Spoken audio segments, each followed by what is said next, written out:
This video brought to you by our frequent flyer subscribers. If you would like to support the channel, please consider joining our frequent flyer program at twitch.tv/NovaWing24. Good evening, ladies and gentlemen. Welcome to tonight's stream. Now with more Kitsune. Thank you, everyone. Thank you for your patience while we got started tonight, because things were a little slow tonight because we had a couple of off-camera technical difficulties, but we got there. Hopefully I'm coming through loud and clear to everybody, because first time using my new headset. Yes, thank you. Thank you to everybody here in the community that donated for my little birthday present here, because it's amazing. It turned up today. It was so exciting. Yay. So so hello everybody. So as I said, I've just launched the sim. I wasn't sure. I almost actually I always decided we were almost going to play we were almost going to play Spirit of the North tonight, because it was like Foxy is. But then I'm like, you know what? No, we'll go Fly, because I'm super excited. We might play some Spirit of the North later on. Let me just quickly catch up on here. So, hello everybody. So Rockview, by the way, yes, you were fourth tonight. You were fourth in chat tonight. Osmond Kiwi, Strangulator, hello. XDB, hello. Welcome everybody to the stream. We should go for a flight down to the mountain, shouldn't we? Down at Bathurst. Denos, hello. Welcome to the stream, my friend. Great to see you. Major from Oz, hello. Yes, I know the headset, isn't it awesome? I'm so glad you guys think it looks great too, because I'm loving it. I think it's awesome. Yogi, hello. Welcome to the stream. Got the t-shirt. I know. Aren't these headphones so cool? So exciting. So yes, these are now the NovaWing flight simulation streams, now with more Kitsune. Just because we always need more Kitsune in our life. Let's be honest here, folks. It's a great way to end it. Yes, Gamer Bash, hello. Yes, they literally arrived to this afternoon. I went to check the mail this afternoon, and I was like, yay, they've arrived. So I had to make sure they got them all set up. And seriously, the actual getting the headphones were fine. Trying to get the colors working, that was a hassle and a half. Razer seriously need to make things easier for that. They genuinely do. Josh, hello, welcome to the stream. Braytek Tech Mate, Master Braytek, great to see you. My stream audio, so my microphone audio is coming from here, but my main sim audio comes from my main set of speakers, my main audio set through there. I know it is a bloody amazing headset, isn't it, XTV? I love it. Are you about us now? Nice. So yes, as I said, I was a bit not sure what we were going to do tonight, but I've decided that I do want to go flying. And what we might do is we might go to. I'm trying to decide whether we go back to Korea, because I am intrigued actually to see how North Korea is modeled. I am genuinely intrigued. Or I'm trying to decide whether or not we should go to Japan tonight. I have a couple of thoughts about that one. Yeah, it was RGB. It is easy to set up once you have the app installed, but the app didn't like installing. I had to do 2 restarts before I got the app working, and I still haven't got the streamer integration going right. So look for streamer integration coming in a NovaWing24 stream near you shortly. So that is awesome. So yes, so anyway, let's quickly, because I always love having your guys' input for this one tonight. Okay, so which country? So we are going to put a poll here in chat tonight. So you guys are going to get to decide where we're going to fly tonight, and then we will see where we go to from here. Okay. So we're going to do this post for a couple of minutes. So I was just putting it there. So There we go. That poll has just started in chat, so feel free to decide because as I said, I'm feeling very in touch with my inner Kitsune tonight. So I feel that it is probably most appropriate that we go flying in either Korea or we go flying in Japan. We should also totally check to see what the weather's like there. But anyway, Sydney is okay. Sydney's looking a lot better now. I haven't checked it since. So this is actually so I fired the sim up yesterday just to make sure I got the patch installed, but I haven't actually done much with it. I haven't actually done any flying in this sim. I've been flying in prepared since then to sort of check to see how everything has gone. So have to see. Now, I have been keeping an eye on here. I think we may be going flying here over the next couple of days because we have a typhoon forming just south of Japan. So we should make some interesting flying in Japan tonight. Thinking Japan? Okay, well, but don't forget, folks, if you do want to have your say in which country we're flying through tonight, please vote in the poll that is currently going on in the channel chat. So make sure you contribute your votes there. Danos, yes, sadly, I did see the news about that. I got the comms through from regarding Wings of Illawarra, which unfortunately I'm guessing would also mean the same for the Flight Sim Expo, which is most sad. Rockview, well, you never know.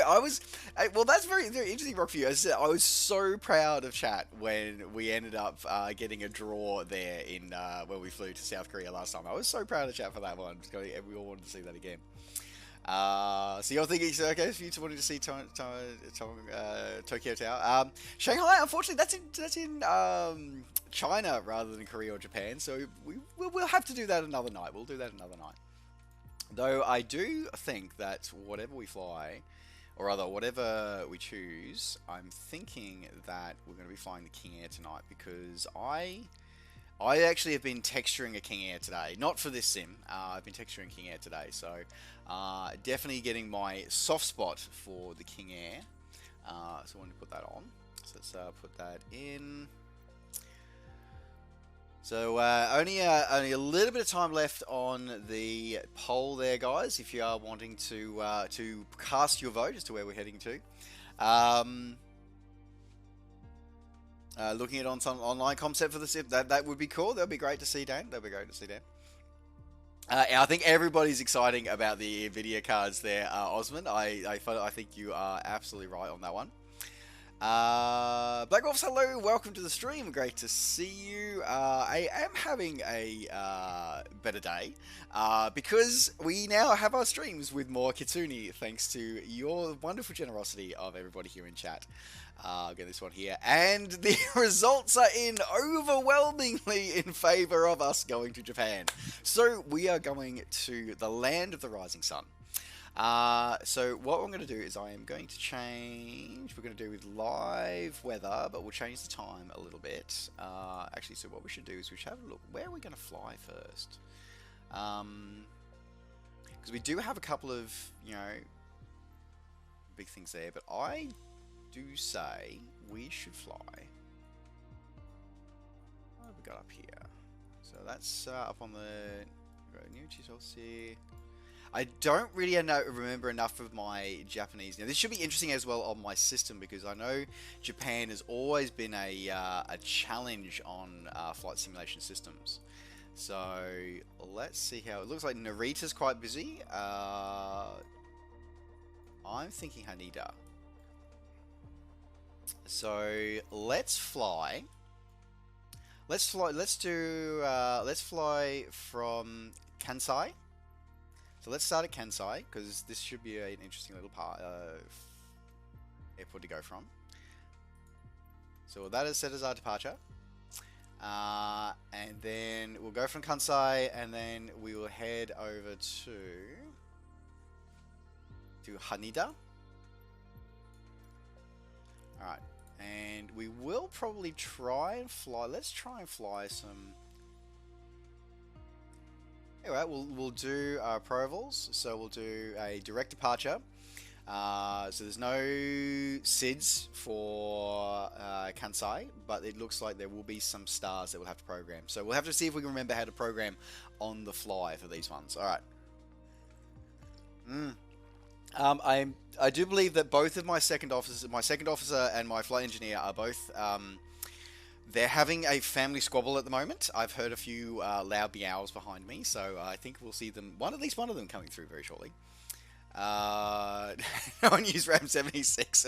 Well, we've had that happen a couple of times. All right, let's change a couple of things here. So, as I said, we'll keep with live weather to see what it's like, but we will wind the time back a little bit. Because I want to fly. Let's do an early morning flight, I think. So let's do a 5:30 a.m. Let's try that. Okay. So what we'll do is let me program all this into the information for you guys. So, there we go, coming through here. No funny, going your score 7,500. I love it. I absolutely love that one. Okay, so we're doing live weather. Time is 05:30 local.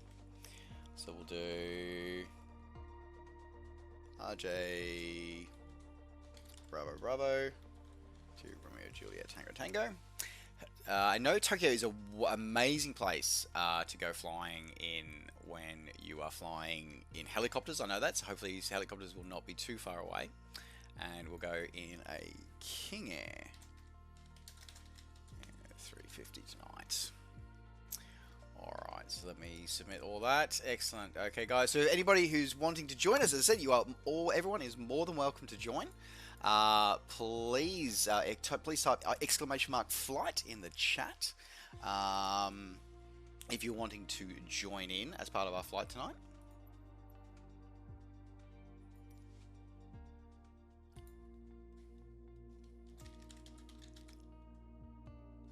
I'm just going to update the thing here.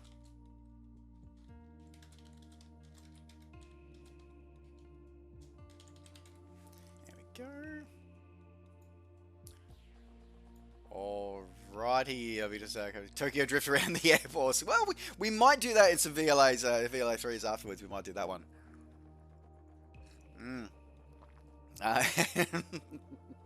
Yeah, as far as my Japanese goes as well, Kiwi. Campfire, g'day! Welcome to the stream. Great to see you.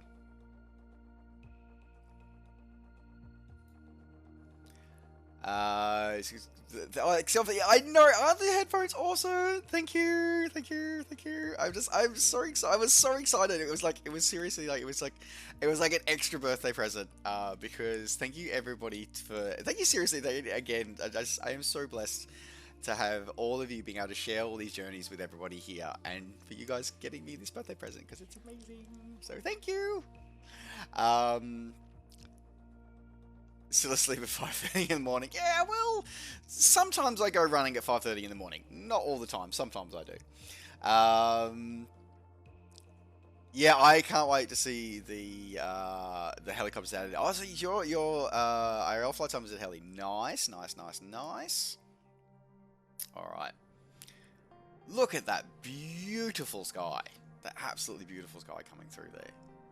It's going to be so exciting. Now, I just realized that I've loaded in, and of course, I have not set my correct controls, but that's okay. We'll do that once we load in. And I'm going to put my awesomely cool aviators on to get rid of some of the eye strain, because I was looking at our computers all day at work today. All right, let's jump in here. Reset my vision. Look how beautiful that moon is as well. That is awesome. All right, now. I can already see that the old traffic here, that Japan is always a challenge on frame rates, much like Seattle can be. All right, so let's go through here. Now, first off, as I said, I do need to make sure I check my controls.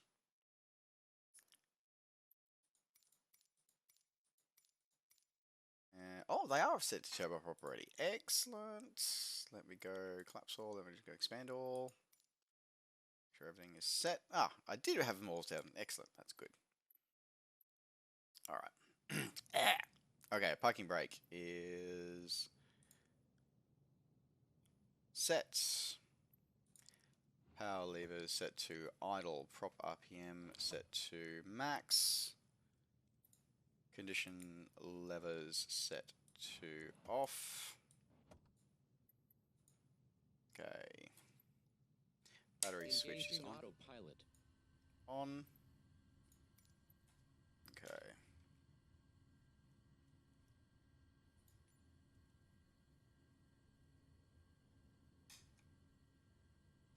Alright, right engine condition lever set to, sorry, engine condition, yeah, engine ignition set to on.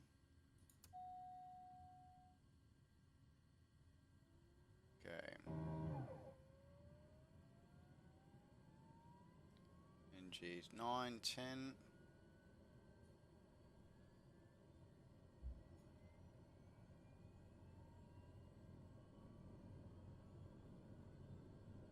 Engine turning over.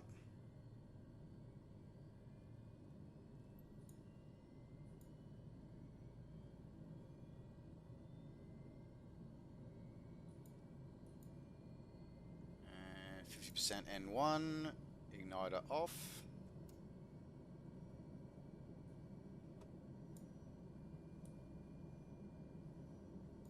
Okay. Engine set to high idle. And right gen is set to on.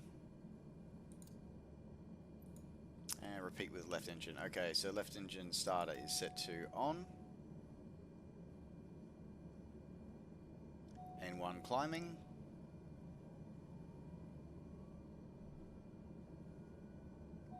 %.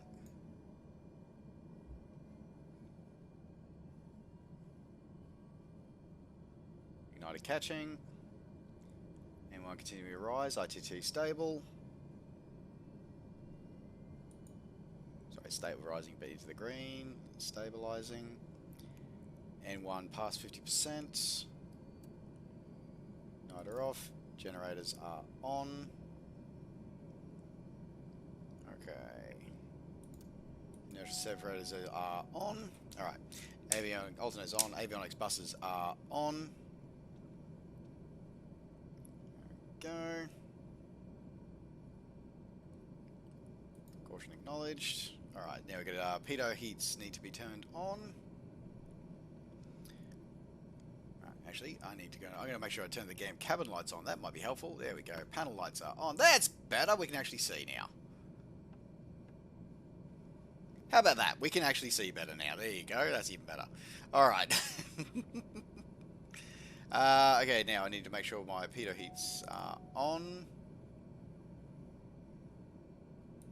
Prop de-icers are on. Excellent. We are looking good. Engine after starts are set to on. Taxi lights are on. And we are good for our departure today. Alrighty. We're getting there. We're getting there. Alright, so let's check to see what our departure is going to be set to today. And let's have our AI controller. Kansai clearance delivery Beechcraft November Oscar Victor Alpha. Oh, that's a little loud. To Tokyo, ready to copy. Hang on, that's a little loud. 088, turn next taxiway. Oh. Beechcraft November Oscar Victor Alpha 24 is cleared to Tokyo Airport as filed. Take off runway 24 right climb and maintain 5,000 feet. Departure frequency is 120.4 squawk 4312. Jobbin Air 2088 contact ground on 126.2. Beechcraft November Oscar Victor Alpha 24 cleared to Tokyo Airport as filed. Take off runway 24 right climb and maintain 5,000 feet. Departure on 120.4 squawk 4312.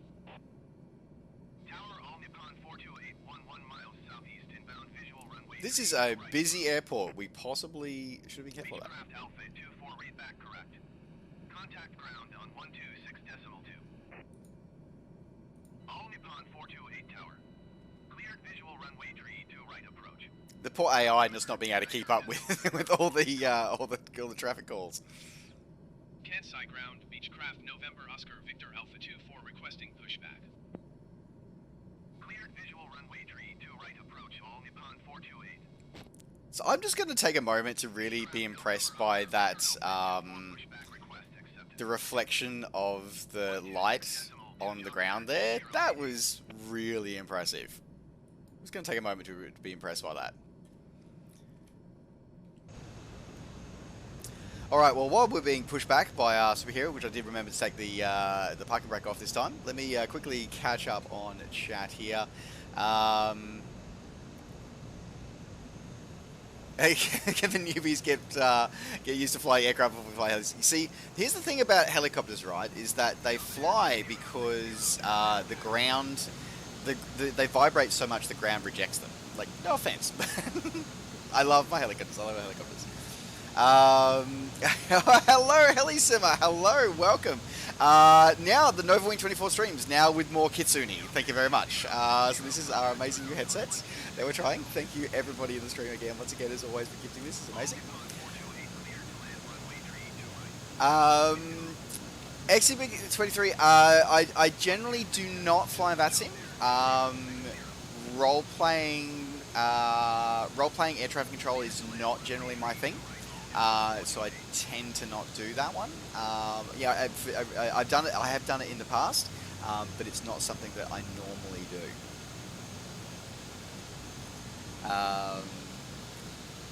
Pat74, good morning. Welcome to the train. First time, Paul Osmo. First time this aircraft. I think you will love it. I absolutely love this aircraft, which we do. Cockpit lights are above us on the overhead panel. No worries, Paul. We'll see you at the runway shortly. If anyone will buy our old 1080 cards, that's a really good question. Who knows? Maybe they will. I'm really impressed that he's actually giving us a pushback turn as well. It's kind of impressive. It depends on the price. Yeah, I've got this new hobby will bankrupt you. It can be a very expensive hobby. This one, it can be. Warning of that one. And I just saw the Helisimmer saw the must have heard the comment about helicopters.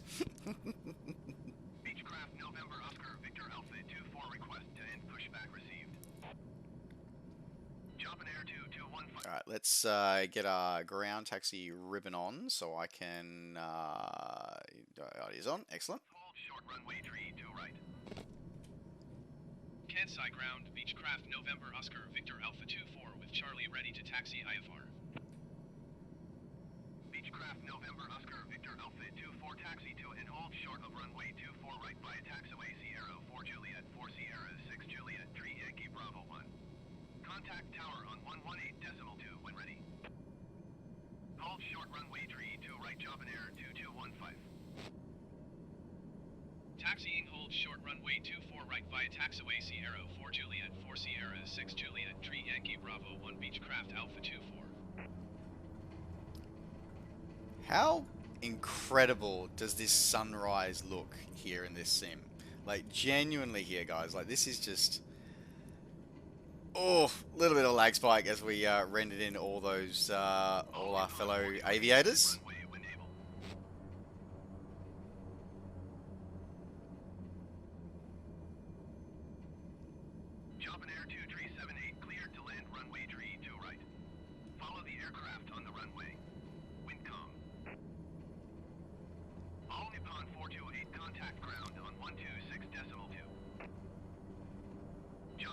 I feel that maybe VATSIMs must be having a fly-in here at the moment because we seem to have picked an airport that's very, very busy, but it's perfectly fine.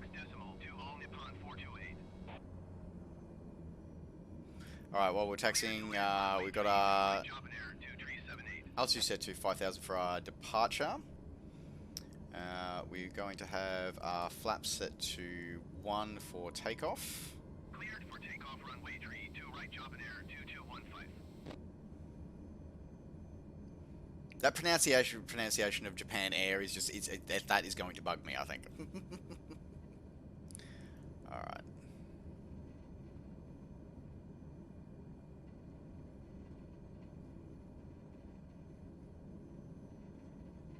Tower Alpha Wing 5 1210 miles southeast inbound visual runway 32 right approach. Alpha Wing 5 12 tower. Cleared visual runway 32 right approach. Altimeter It's really fascinating because with all the comms we're hearing is the AI, in-sim AI actually sort of working with the actual real-world traffic that's getting fed into the sim, and it is such a fascinating thing to listen to. And it's actually sort of, some people sort of talk about, is this, is this a game? Is this a simulator? Is this a training tool and stuff like that? And it sort of fits in what I refer to at work as a gamification of learning. It is a game. Fundamentally, it is a game. However, there are elements of it that you can use to practice. For example, like one of the things that I've always struggled with is radio comms.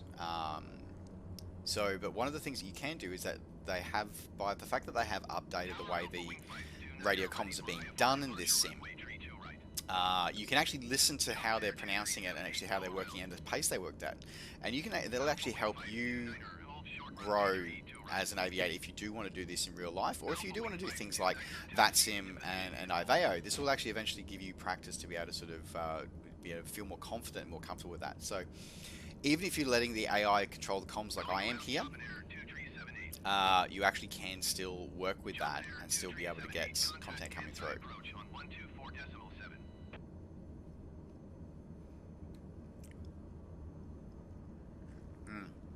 So I see they still haven't fixed the bug where they label it the wrong runway when you taxi to it. I can see they still haven't fixed that bug yet.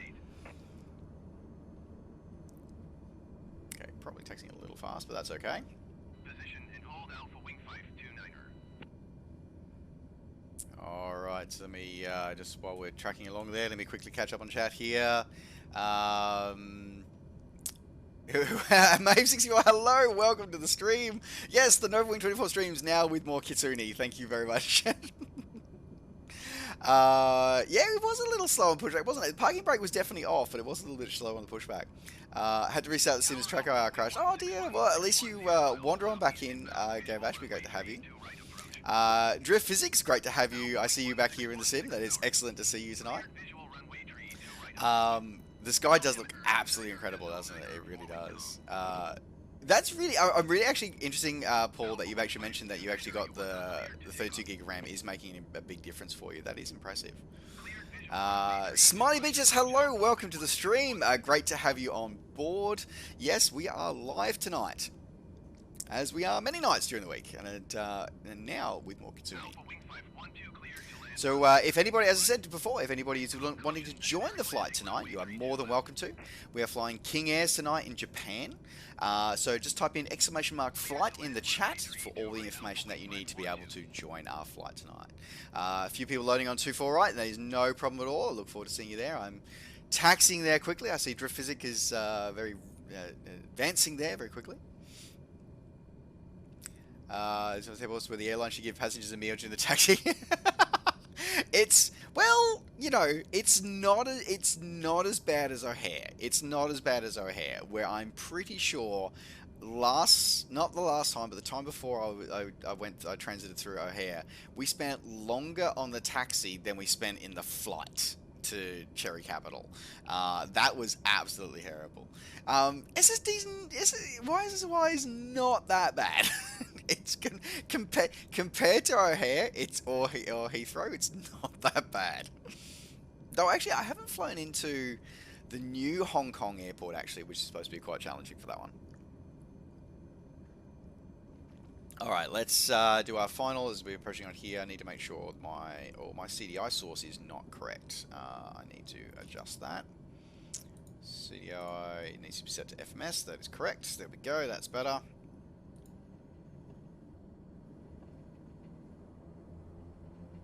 Alright, I see Osmond, I see a few people there. Alright, let's take our little group and let's head onto the runway and meet Mr. Osmond there.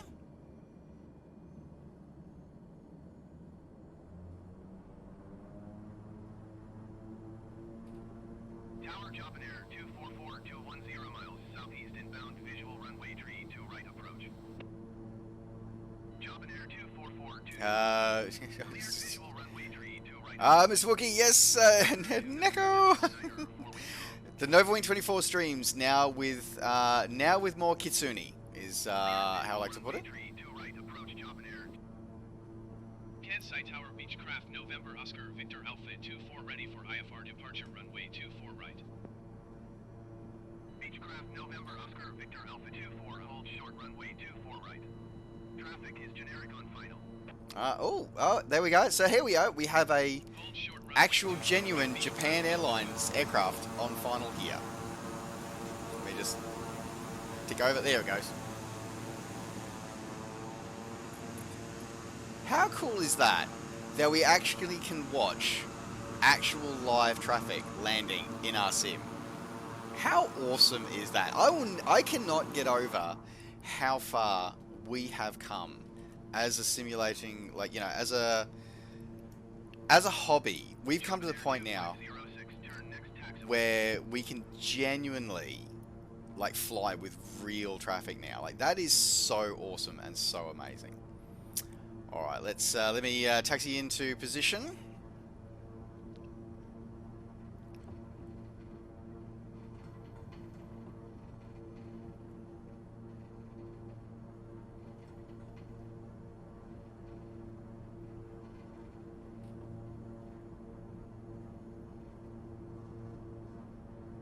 Oh, Mr. Vash, I'll duck around you.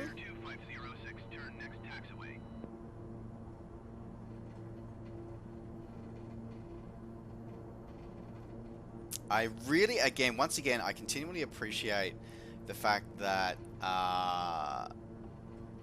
Asobo and Microsoft, really, the way they're handling the multiplayer experience is really impressive. It genuinely is. All right, let's do our pre-takeoff checks. Flaps set to takeoff. Parking brake is off. Mixture is, engine condition is set to full. Prop is set to max. We are looking good. Alright. Time to depart. Alrighty, folks. For those who are joining us, power up. And brakes off. And we'll see everybody else in the skies.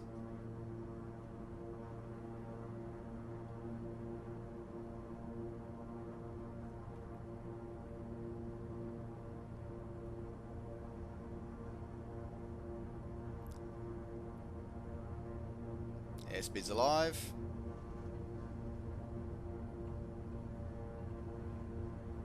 Air 2506, turn next taxiway.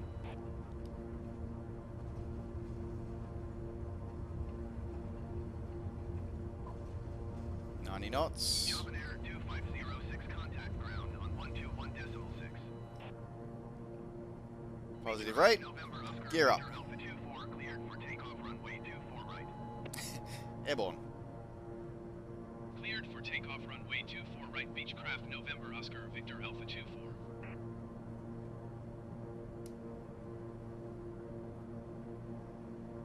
121.6 for Japan Air 2506.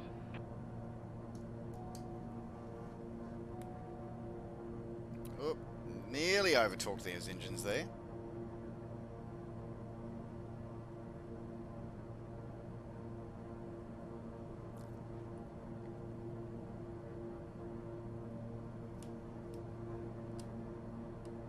Beechcraft Alpha 24 contact campsite departure on 120.4.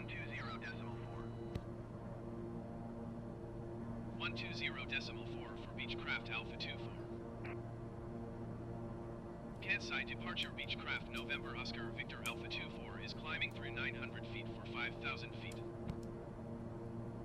Beechcraft November Oscar Victor Alpha 24 campsite departure continue to Kenai as planned. Altimeter 29.94. Your dampener is on. Okay, so let's go with vertical speed.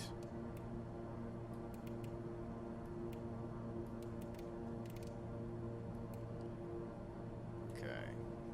AP on. Altitude selects. Nav hold.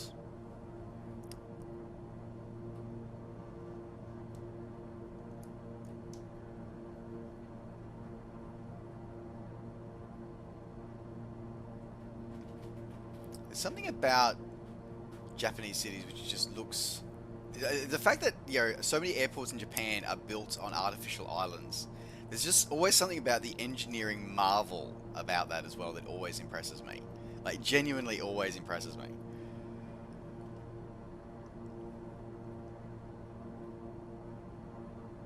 Oh, And look at that sun coming through those clouds there. That is just amazing to see. It is so great to see this, and so great to share these experiences and these flights with everybody here.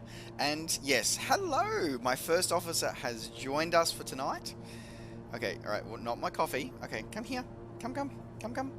Okay. Nope, you're not quite sure. Are you not quite sure tonight? Really? Is that a fact? Are you saying hello to everyone?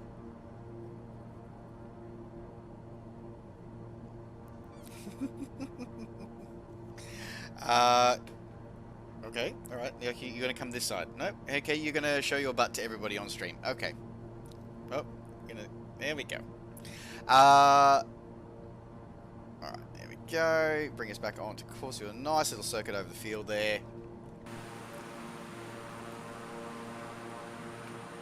Complete with the moon high above us there.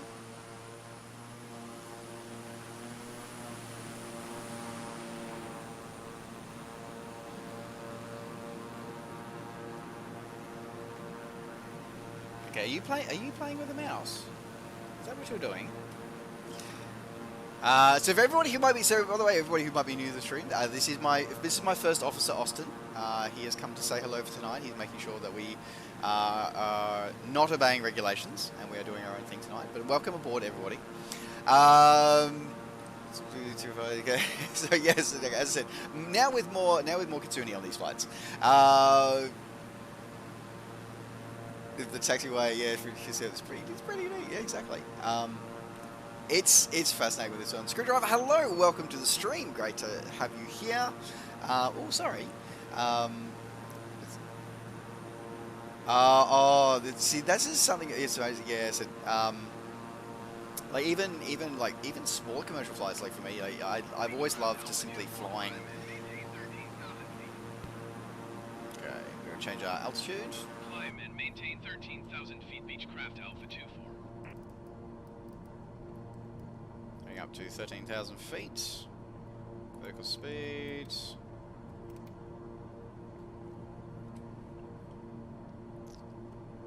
Oh, don't want to go that high. I'm going to do about 1,200 feet per minute. That's that right. There we go. Yeah, no, so aircraft spotting is always a fascinating thing. It's like, I know, especially where I work, because I work at RWF Williamtown. So there's always a lot of people who are there spotting for both the civilian and the military traffic. Which, funnily enough, it was really great to see. Actually, this week we had our Canadian cousins were visiting this week.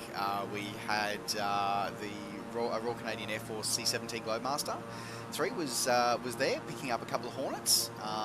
So it was great getting a chance to see somebody new and somebody different come by and see us at the aircraft there. Where's the fun in obeying regulations of the sim? So this is one of the great things about the sim is that, you know, you can, but that's the thing, is that we embrace all those who want to follow the regulations, and we also accept those like us who don't, who we ignore them. Only trim your flight. Now they are bold words, Mr. Wookie. They are bold words indeed. I am looking forward to, like I said, the cards have been very, very impressive. It'll be very interesting to see how they go with the new sim. I can't believe that something that has the power, has at least the power of 1080, is coming in at lower than their cheapest entry-level card around at the moment. That is really impressive to see. I'm really surprised by it. I think it's freaking awesome. Okay, so C-17 and the C-27. C-27, I don't describe the C-27 as a tubie. I describe that more as a that's more of a slightly overgrown GA. That's all that one is, I think.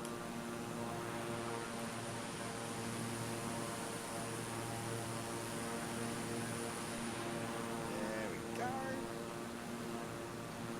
Now I should probably, because we are flying in night, so we need to make sure that we put our de-icing systems on, because we don't want to ice up in this aircraft, so we do want to make sure that we've got our de-icing on. We can turn our inertial separators off now, but we need to make sure that we put our prop de-icers are on, pilot so windshield de-icers are on, pitot heats are definitely on. We'll do de-icing surfaces are on, brake de-ice air in op, but we are looking good. That is good. Okay, just need to make sure of that because we've iced this aircraft up before, so we want to avoid doing that this time. Now, one of the things that we will most likely be doing, guys, is that in a near future stream, there is currently a typhoon actually forming just south of Japan at the moment. So we are most likely either on tomorrow's stream or an early stream next week. So we may even do a special stream for this. We're going to go typhoon hunting. And see how we go. I think we're going to try doing that one. Now, what you're going to need to we want to bring back our props a little bit because we've got to watching those. The ITTs are good. We're going to don't want to over talk the props. 133.5 Beechcraft Alpha 24. Tokyo Center Beechcraft November Oscar Victor Alpha 24 is at 9,400 feet, climbing 13,000 feet. Beechcraft November Oscar Victor Alpha 24 Tokyo Center, continue to Sunum as planned. Altimeter 29.94. Okay. There we go. Coming back out the red. Left it a little bit to the red for a little bit too long. It's alright.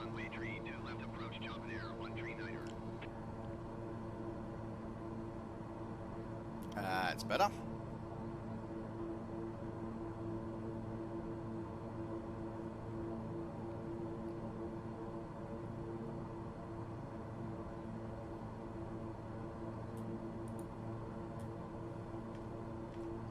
I must admit that the ATC, although it still has its bugs, is definitely far better than it was under the old legacy sims.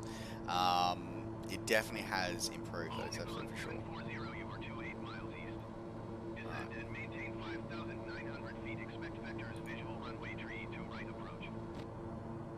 Alright, now I am going to quickly pause midair because I actually want to turn my labels off because that is one of the few things that frustrates me, that I can't just have a keybind to turn my labels off. Because I want to get some of these amazing screenshots of us all tonight. So, do that. Because flying these aircraft and experiencing these conditions is going to be very interesting tonight, because it's still stormy here in Japan. And it's just such an amazing part of the world to see. And as I said, like we're embracing our Kitsune tonight, as I do regularly. So great to see this here and experience it. Now I check my airspeed coming up through. So coming up through 13,000. Now ATC haven't given us any. Yeah, so we just cleared through to Sunam. We haven't been gone through any altitude additional information. I'm sorry. I stopped patting you. I'm very sorry. My first officer is telling me off for that I stopped patting him. He needs his head scratches. Honeycomb 740, you are 300 feet below your assigned altitude. Climb and maintain 5,900 feet altimeter, 29.94. Alright. And that's one of those beautiful money shots that I am absolutely loving being able to get in this sim. I absolutely love it. Let's have a look through here. Sorry guys, just quickly chatting up on the chat here. We may go to PPH, but there will be no rating of landings other than when we do our landing competition streams. They will be the only times that we will do landings, and we will let the sim rate them for us. Okay, so that was 1900, I do believe, that we were just vectored to go to. Right. Descend and maintain 2,000 feet, all Nippon 740.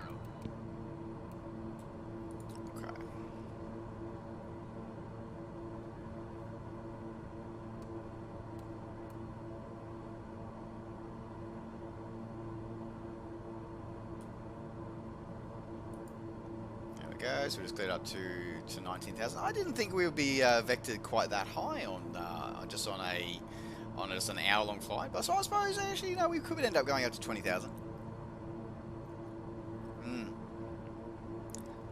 No worries, mate. Sorry about that. Well, hopefully, I said I'm considering doing some different streams, but when I was obviously the first sort of week or so of Microsoft Flight Sim is that I was actually off work, so I was able to do some streams during different times of day and night.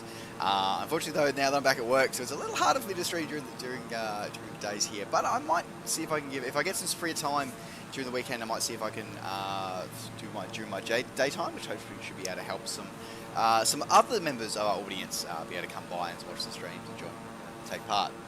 Are you okay? You've come back from Warhead Pats? Okay. Hags are not that. They're just big. They're just big. They're big boned. Captain Slappy, hello, welcome to the stream. This is a serious Evil Overlord theme. I love it. I love your extension there, Captain Slappy. I love it. I think you are right. I think we are. I for one welcome our feline overlords. I absolutely do. Paulsman, nice, 60 FPS, very, very nice, very nice. Are we 100% certain? We are absolutely 100% certain that he is not the captain. He is the first officer. But then again, the captain often leaves most of the flying to the first officer. So maybe, I don't know. If you don't crash, it's a good landing. If you get landed on the wrong way, it's a good landing. Well, those are all valid landings. Any landing you can walk away from is a good one. I definitely think that is. I can definitely agree with that one.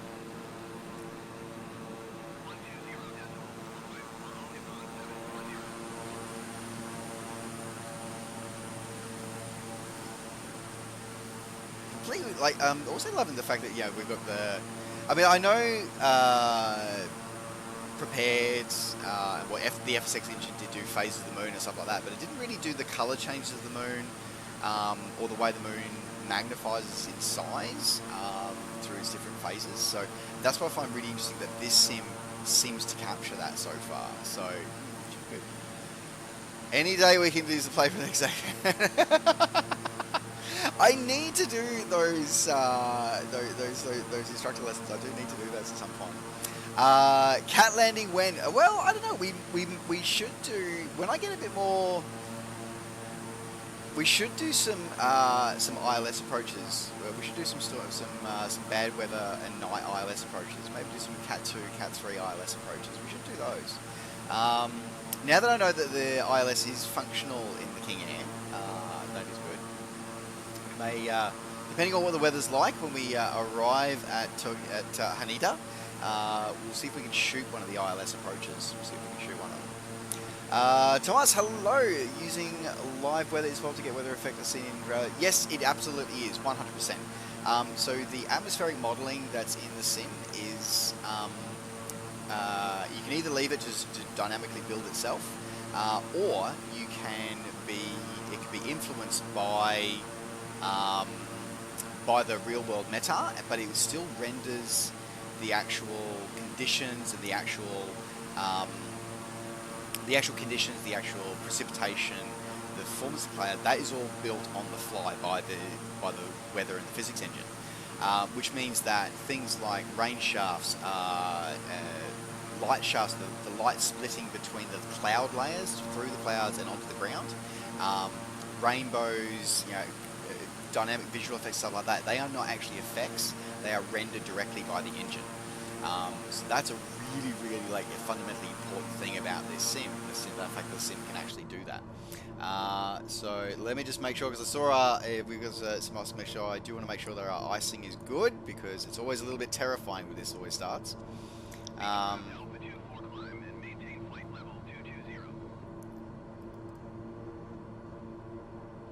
Maintain flight level 220, Beechcraft Alpha 24. 924.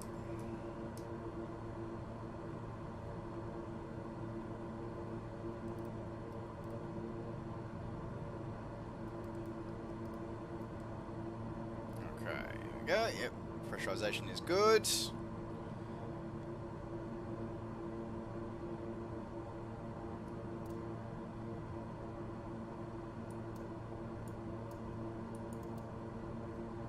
Okay, de-icers on sync. Yep, de-icers are on.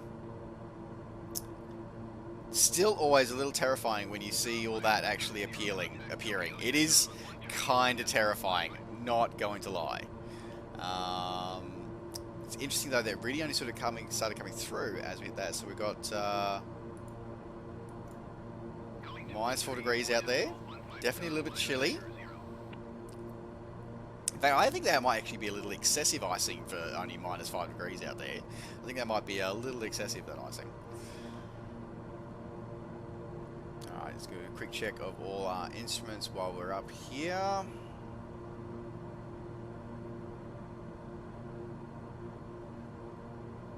Okay. Looking good. Now, we haven't been assigned our approach into Haneda yet. So see how that goes. We've still got a fair way to go before we've still got a few airspaces to pass through before we get to Haneda.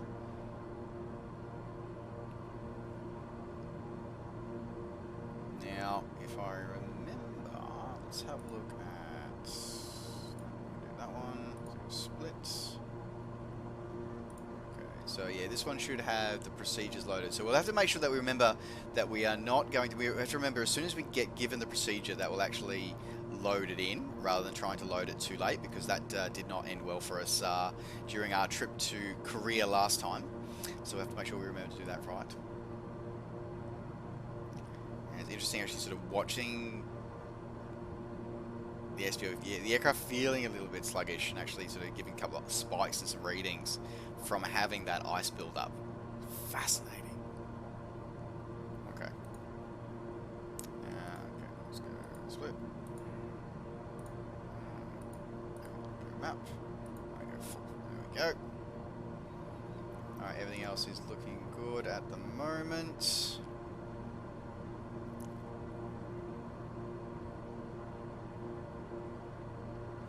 I'm assuming at some point, I mean, the fact that there is an actual sort of FMC system sort of set up in the default sort of airliners means that they must have its program somewhere there. So I'd anticipate that we would have this would be enabled at some point. I hope to see them enable it at some point. As I said, like I'm not usually a big user of a lot of those sort of avionics here. I'm debating whether or not we should request a higher altitude or not.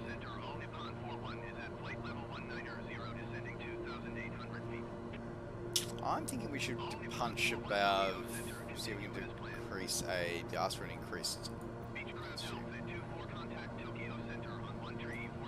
Okay. 134.15 for Beechcraft Alpha 24. Okay. Tokyo Center, Beechcraft November Oscar Victor Alpha 24, flight level 220. Beechcraft November Oscar Victor Alpha 24, Tokyo Center, continue to Tsunami as planned. Okay, I'm gonna ask for an increase. I'm gonna ask for a 4,000 feet increase. Actually, to be fair, we're actually heading eastbound, so we should actually be at a odd altitude, actually. So I'm going to ask a 3,000 feet increase. Tokyo Center, Beechcraft Alpha 24. Request flight level 250. Beechcraft Alpha 24, climb and maintain flight level 250. Climb and maintain flight level 250, Beechcraft Alpha 24.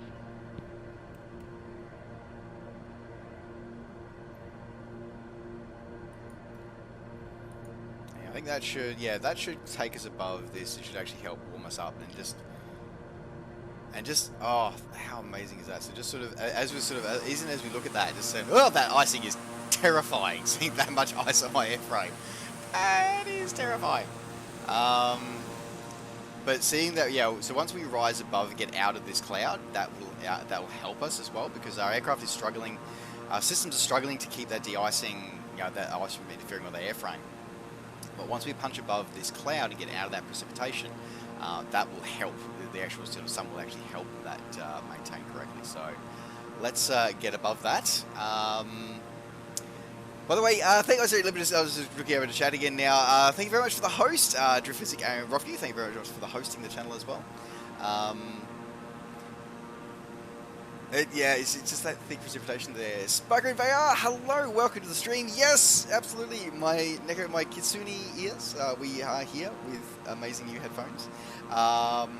Thank you to you and everybody else who donated for my birthday present. It was really exciting. When I've said it before, and everybody who's heard already gets to hear it again because I'm really excited. It was so exciting.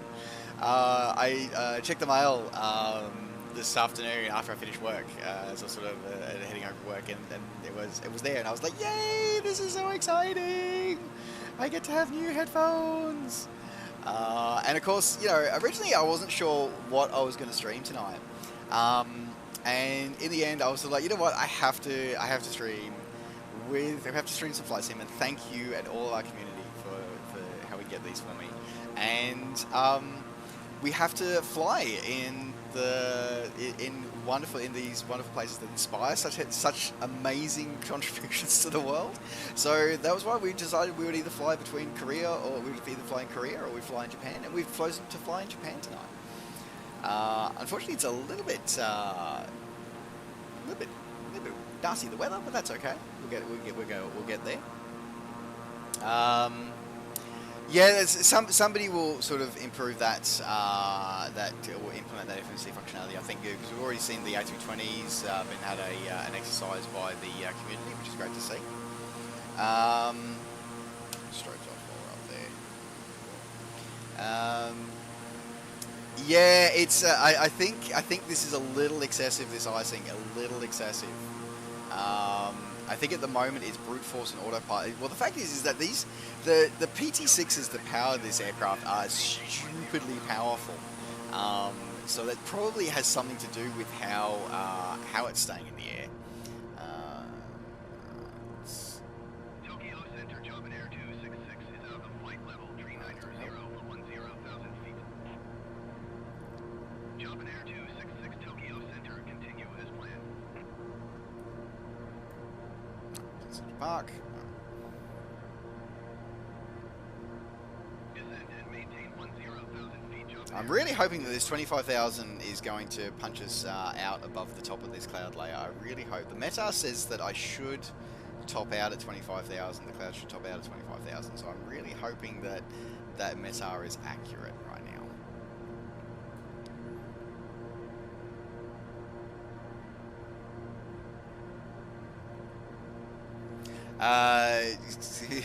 We are using the Force, absolutely. Yeah, there's a lot of mods coming out at the moment. There are some of them. We have to all work through as a community and see how they go.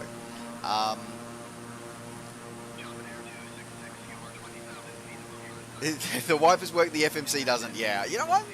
Normally, I'm happy with that.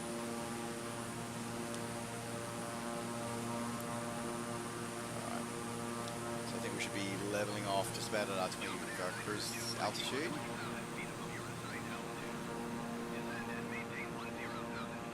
And we are still stuck in this muck. So the question is, do I descend or do I climb?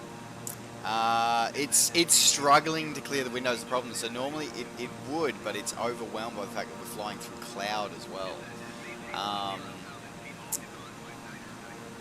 Let me have a look at METAR. So METAR at this area at the moment. Let's have a look. So it's only. Oh, maybe we're carving about to carve through it. So looking at it, so it's broken 17,000. So we should be. We may have to descend. I think we're going to have to descend. I think because I don't want to go to any higher risk. Because I'm watching the pitch of the aircraft. It's struggling.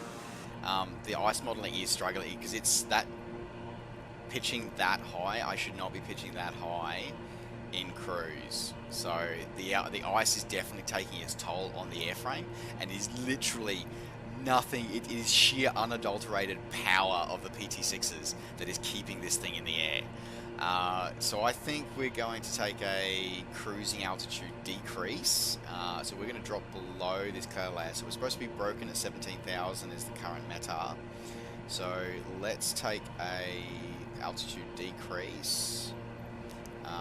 So let's do let's do a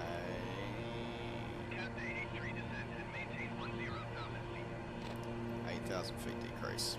Tokyo Center, Beechcraft Alpha 2. Request 17,000 feet. Descend and maintain 10,000 feet, Cafe 83. Oh, just as we punch out above the clouds. Descend and maintain 17,000 feet. That's alright. Descend and maintain 17,000 feet, Beechcraft Alpha 2. You know what? But let's go down to 17 because at least we can enjoy this scenery a bit better then. Okay, so let's go down to 17. Vertical speed, and we'll descend at. There we go. Now we'll pull our throttles back so we don't overspeed the aircraft in that descent. So we'll pull back to flight idle.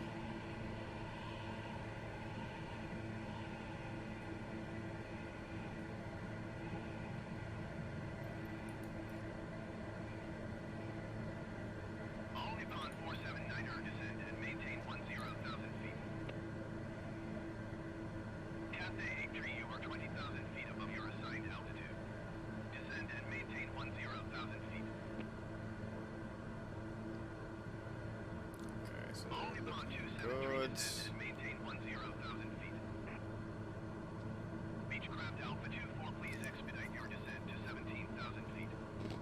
Oh, you want me to expedite? That's interesting. Descend and maintain 10,000 feet, all Honeycomb 273. Okay. So we have a look here. So yeah, it was definitely interesting sort of coming through all that kind of. Yeah, generally speaking, you avoid clouds at all costs unless you know you're going through a small amount of them. The Spark VR, absolutely, the ice is definitely perfecting the performance. So we could actually watch that. She was very sluggish in the maneuvers. Like when we made a turn on the GPS heading in the cloud bank, and you could actually tell it was very one wing heavy. And also the fact that it was having to keep a very high nose, high attitude to try and keep the altitude. So it was going purely on the amount of power the PT6 were putting out. So that was definitely something that was important there. I had to sort of look at it pretty much. There are a few people flying with me today, but I had the labels turned off because I wanted to get some amazing screenshots. So sorry about that.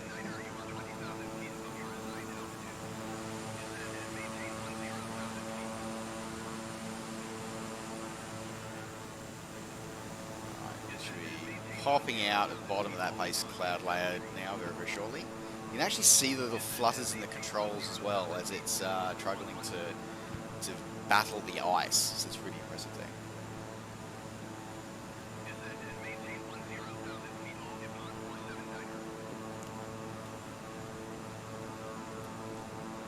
Right. Changing to my backup coffee.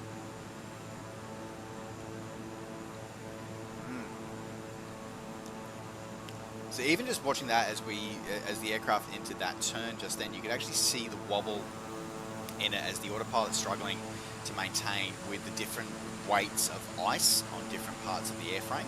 So that's a really fascinating insight into the way that's actually the flight dynamics are modeled in this sim. Genuinely is actually fascinating with that. Alright, let's just jump in. We want to make sure that we're not overspeeding. Alright, that's good.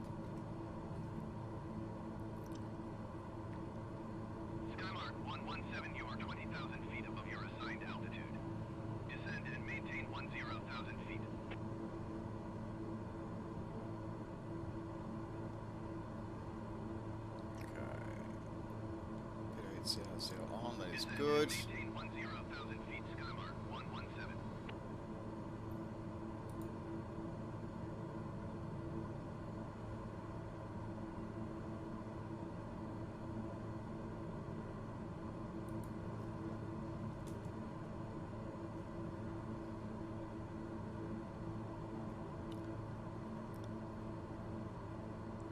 Yeah, absolutely. Yeah, so and speaking of VR, it's really interesting. So, and it's actually interesting. So, in the settings menu, with the way icing is modeled, you can actually turn. So the visualization is, so you can turn the visualization off as well, or you can leave it set to its visualization only and no aerodynamic effects, or you can have it so it has aerodynamic effects. That is completely up to you. It's all controlled in the setting menu. So here we go. So we're popping out of that huge storm cloud above us now. So 17,000 broken.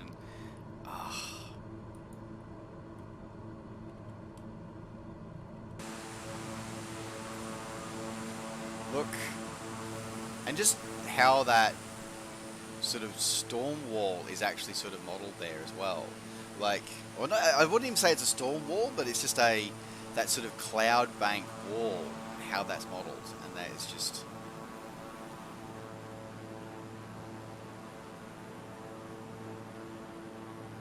Look at that. That is just absolutely amazing. And that is, you know, the sort of flare of the sun as well, and just watching the clouds sitting in the valleys in front of us as well. Though I'm wondering if that, I wonder if that's Mount Fuji, I do believe, that is in front of us there. Which I want to say is peaked at 17,000 feet, so we may want to bump our altitude up a little bit. That's cool. So what I'll do for everybody who is flying along in the flight tonight, I will slow down a little from my previous cruise speed. Once we come down to 17,000 feet, I will leave my throttles a little bit lower so everybody can catch up, for those who are.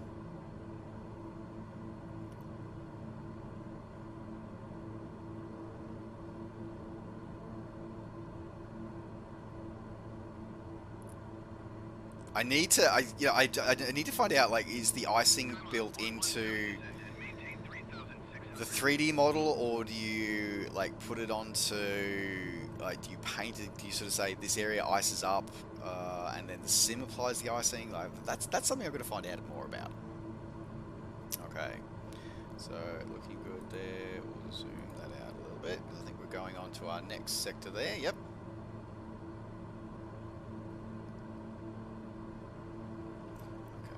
Check our cabin altitude, still at 8,000 feet. That's good.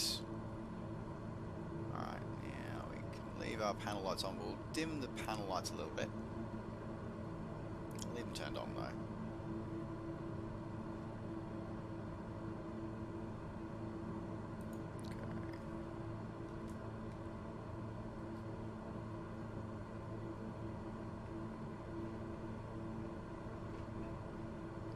Yeah, it's funny how we're picking up that bit of turbulence, clear air turbulence coming over the mountain ranges here. Looks like we'll end up passing just to the right of the Mount Fuji there. Like I said, I'm going to leave my throttles a little bit lower, so if anybody is flying along and wanting to join us, so we'll give you a chance to catch up. So I was a little bit fast there during that descent.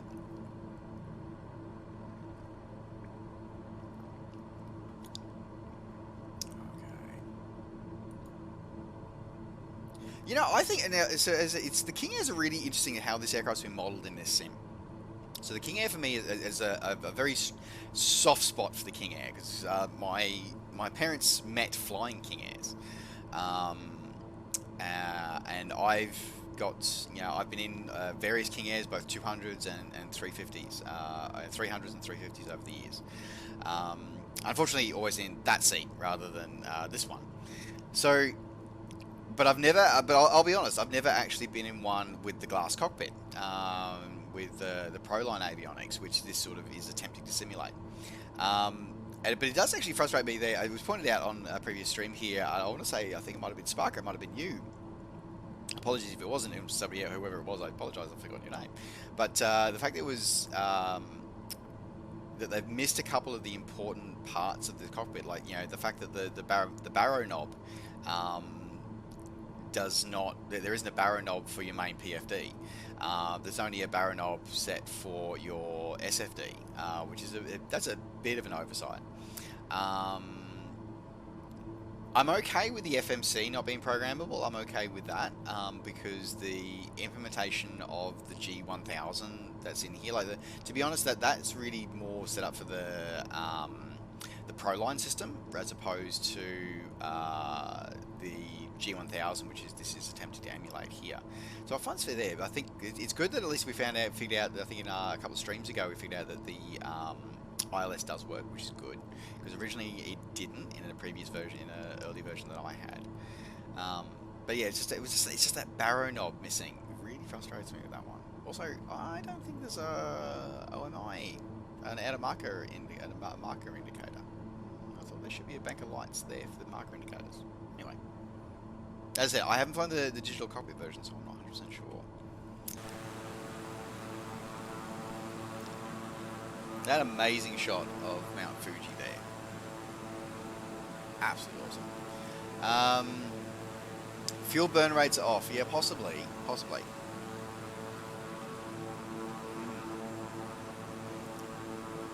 Yes, sunrise, sunset, experiencing sunrise and sunset at upper cruising altitude is an incredible experience. I 100% agree with you on that one. It's part of the 3D mesh. Okay, that has a special texture applied. That would be good. Fuel, that's a good question. Let's have a look. I'm running, so I've got around about, looks like I've got around about 5,500 pounds left in each of my tanks.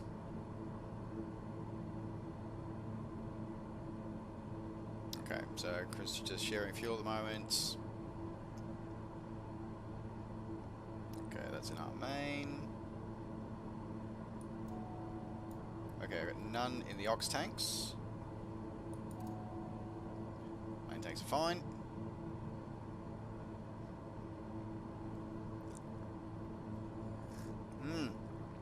Alrighty. So we're settling in here.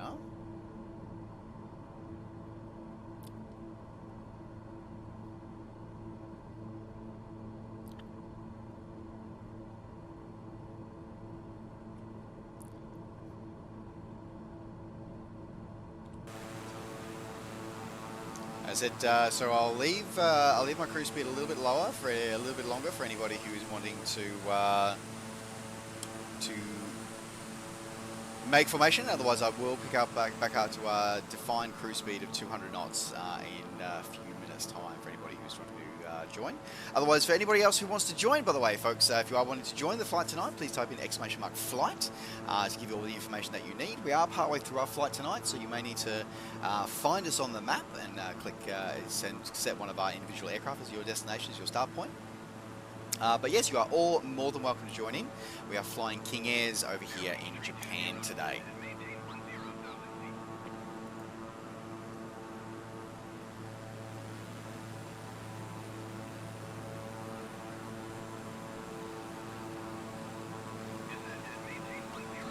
See a couple of the marker and the beacon lights over there in the distance, over there orbiting Mount Fuji.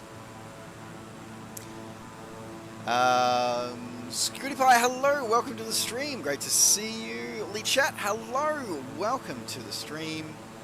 Have they started weekly? So that's a really good question, Lee Chat. I was expecting them to do their first one. So it's 2 weeks. It's fortnightly, is what my understanding was. My understanding was they're doing it fortnightly. I was anticipating they would have changed it this week just gone. But obviously they didn't, so we're still just Courchevel. So I anticipate us seeing the next challenge probably come through probably Tuesday or Wednesday. So we here on our streams here with myself, Novawing24, we're going to be doing our regular stream every Tuesday. Is going to be our challenge stream, where we will take an opportunity to take advantage and try our hand at the latest community challenge, the latest in-sim challenge every week. And then in the alternate week, we'll either try one of the other in-sim landing challenges, or we might make up a few of our own. I've got a few ideas, some challenges I want to share with you guys, some fun things to do.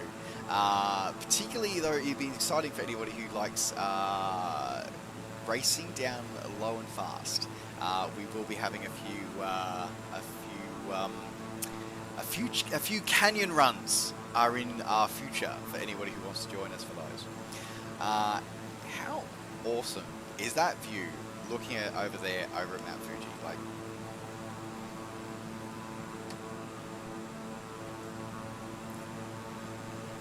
and like even like seeing the road that's sort of going up over the side of Mount Fuji there, going up to the crater there, that is absolutely amazing.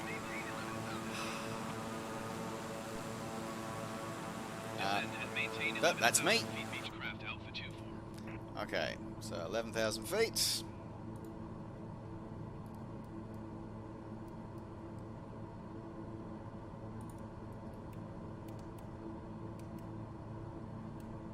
Alright, so we're resuming back. We're going to resume our cruise speed of around about 210 knots. Now, we haven't been assigned our approach yet for coming into Haneda. I was kind of expecting actually that we would have been assigned our approach already, because we're about to go to our last major waypoint before entering Haneda's control area. So I was expecting we would have been assigned. Well, I suppose this might be the point where we actually do get assigned one actually, so maybe. Alright, so make sure we've got all our systems set up and going here. Should probably have a look at the frequencies of Haneda. Beechcraft Alpha 24, please expedite your descent to 11,000 feet. Oh, you want me to expedite? Starflyer 89er, descend and maintain 10,000 feet. I say, well, expedite means expedite.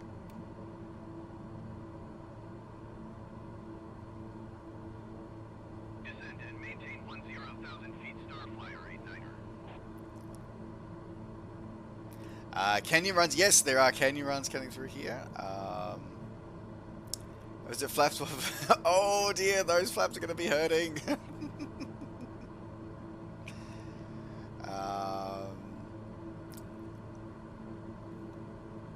So canyon runs, yes, there'll be canyon runs. There will definitely be a canyon run. There's 2 canyon runs that I've got planned already.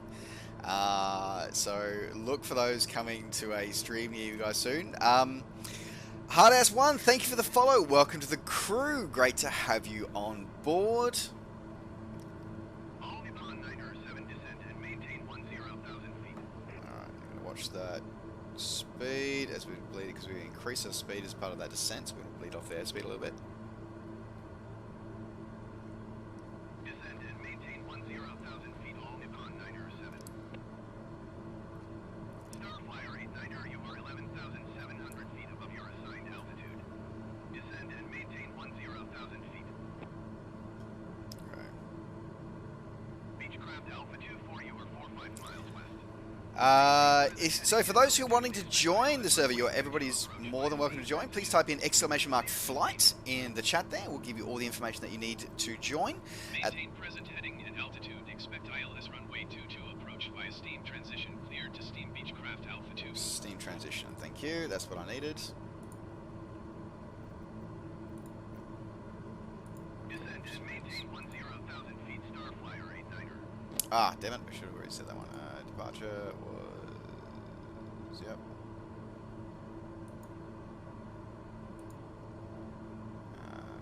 Yep.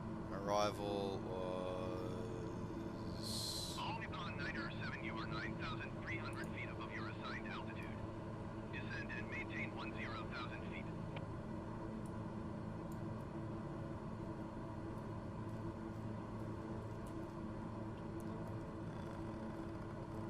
Okay, what was it? The ILS Descend and maintain 422. 10,000 feet, all Nippon 907. Ah! Ah! All Nippon 415, you are 8,300 feet above your assigned altitude. Descend and maintain 10,000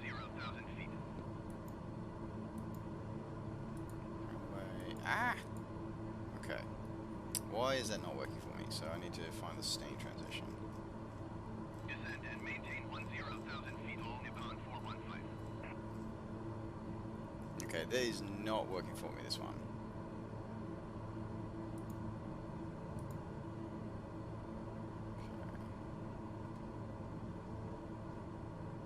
Alright, we're gonna have to... Okay, so I'm gonna have to not fly the... What? This is the thing, I never get these transitions right, because these things never work for me. So... Where are we going? And I never can get this... Ah!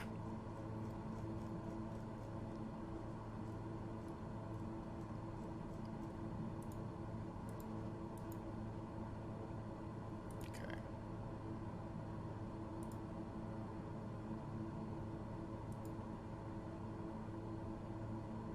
Okay, approach, here we go. Runway ILS 22. Beechcraft Alpha 24 contact Tokyo approach on 119.7. Okay, and it's okay. So it's giving me the wrong steamer. That's really annoying because it's giving me the wrong. Okay. Tokyo approach Beechcraft November Oscar Victor Alpha Steam. 24 11,000 feet. There we go. That's the one I want. Okay. Beechcraft November Oscar Victor Alpha 24 Tokyo approach. Continue to steam as planned. Altimeter 29.94. Okay. Beechcraft Alpha 24 contact Tokyo Center on 134.1. Okay. So it looks like we're going to end up flying on the bit of the scenic route to be able to get there. That's all right. We've got the steam approach. All right. Activate. Tokyo Center Beechcraft November Oscar Victor Alpha 24 11,000 feet. There we go. Okay. Beechcraft November Oscar Victor Alpha 24 Tokyo Center. Continue to steam as planned. This is why I don't normally fly the Citizen Stars, because I guess it's because I'm not as familiar with the plates. So it is part of that I need to be a bit more familiar with this stuff.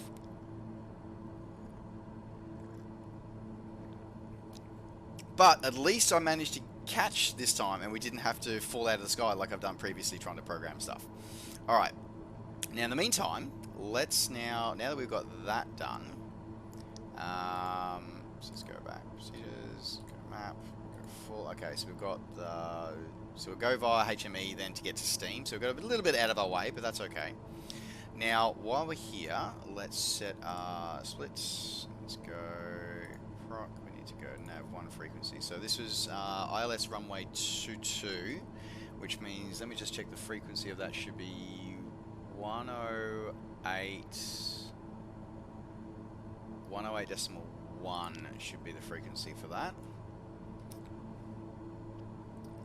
So we're going to go 108.10, transfer, and while we're here, I'll back that into nav2 as well, so 108.10, transfer, enter, done. Okay, so that's fine. So we programmed that, that's our frequency for our ILS, so once we follow the approach path through, we should be able to hook on to the ILS and get that through. Okay.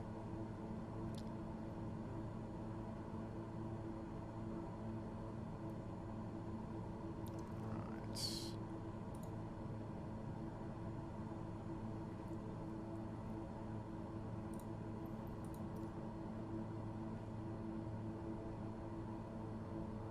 Once we're down that lower altitude and we've got the heaters, like we've got that awesome there, so it's awesome setup there.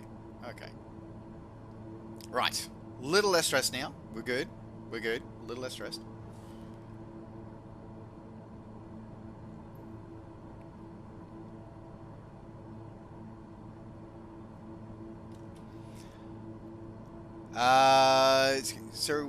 Detail 50, thank you very much for the follow. Welcome to the crew. Great to have you on board. It's awesome to see everybody here. No worries. Thank you very much, Scooty5, for helping out John Foreman there.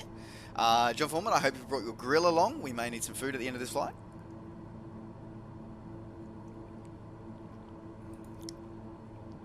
All right.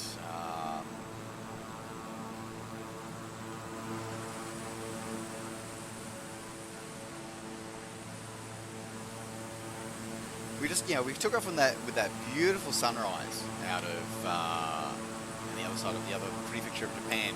and now coming into a beautiful day here in Tokyo.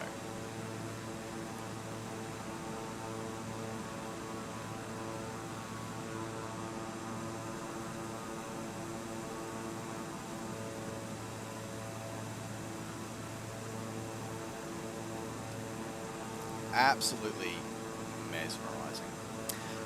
Is this aircraft in Standard Edition? I'm reasonably sure the King Air is available in the Standard Edition.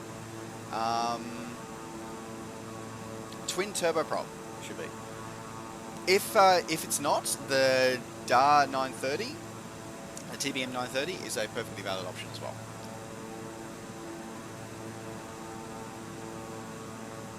No worries, Osman. We'll see you there on the ground.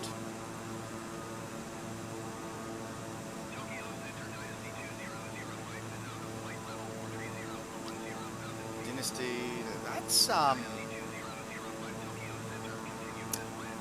oh, whose call sign is Dynasty? That's isn't that? I think that's it's not. Oh, it's not. It's obviously it's not ANA.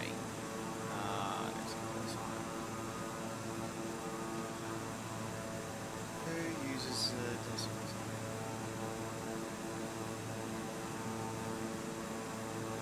Ah, that's China Airlines. That's what I thought. Yeah, it's because it's China Airlines. Because I remember that, yeah, a lot of the Chinese airlines are the stuff based on many of the so the Dragons of Royalty and stuff like that. It's fascinating. There you go.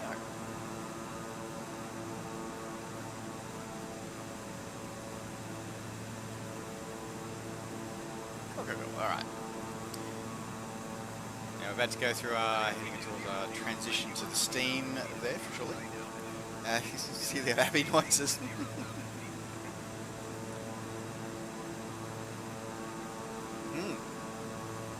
Alrighty. Alright, we'll be looking for Kitsune once we're on the ground here in Tokyo. Alright, let me have a look there. That was for Dynasty, not for me.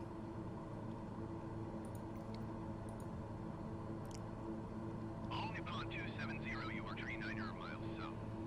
Descend and maintain 10,000 feet. Expect ILS runway 22 approach via nylon transition. Cleared to nylon. Okay, so he's going for the nylon transition, so they're sending me over, so they'll send me... I said, I think I chose the wrong entry into the steam transition here, but that's okay. As I said, it's all... takes us on the scenic route. 10,000 feet. Expect ILS runway 22 approach via nylon transition. Cleared to nylon. All Nippon 270.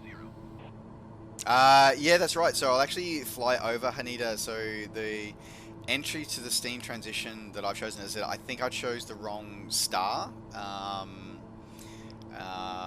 when I picked it from the my slight panic there. I chose the right transition point, but I've chosen the wrong star. So it's ended up pushing me south before sending, which will send me then have me cross over the top of Haneda in order to intercept the steam transition and for the ILS 22 approach for the star.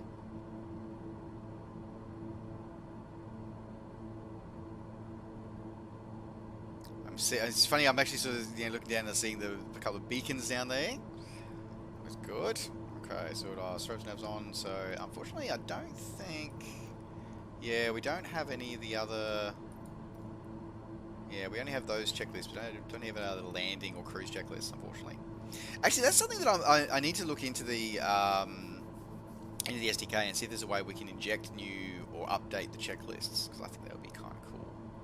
Tokyo Center Dynasty 5705 is out of flight level 280 for 10,000 feet. Dynasty 5705 Tokyo Center, continue as planned. Beechcraft Alpha 24 contact Tokyo Center on 119.35. 119.35 for Beechcraft Alpha 24. Tokyo Center, Beechcraft November Oscar Victor Alpha 24, 11,000 feet. Beechcraft November Oscar Victor Alpha 24 Tokyo Center, continue to steam as planned. Altimeter 29.93.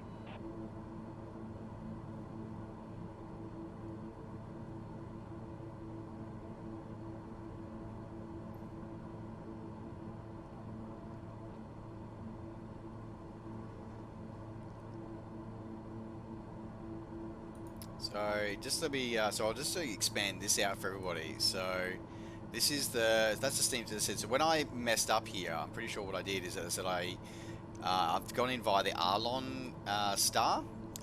So I should have picked a star out of here. So, but of course, I'm not familiar. I don't have the charts.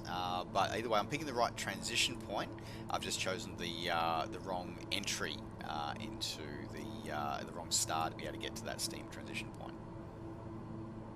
Looks like there's a lot of real world traffic definitely into this airport tonight.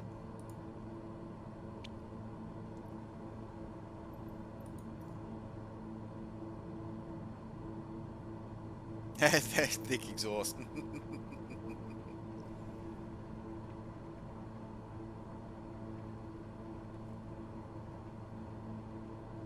Beechcraft Alpha 24 contact Tokyo approach on 119.7. Going to 119.7 Beechcraft Alpha 24. Tokyo Just approach absolutely Beechcraft November mesmerizing. Oscar Victor Alpha 24 11,000 feet. We'll have to we might check that after this, Braytag, because as I said, I'm sure it had the stars for Brisbane. I'm sure it did. I'll have to check. Alpha 24 contact Tokyo Center on 119.35.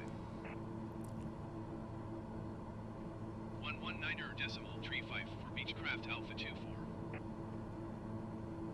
Tokyo Center Beechcraft November Oscar Victor Alpha 24 11,000 feet. Beechcraft November Oscar Victor Alpha 24 Tokyo Center continue to steam as planned. Altimeter 29.93. Alright, so we leveling off here. So that'll be so we're pretty much gonna, as I said, as pointed out, we're gonna fly over the top of the airfield that we're gonna land at very shortly.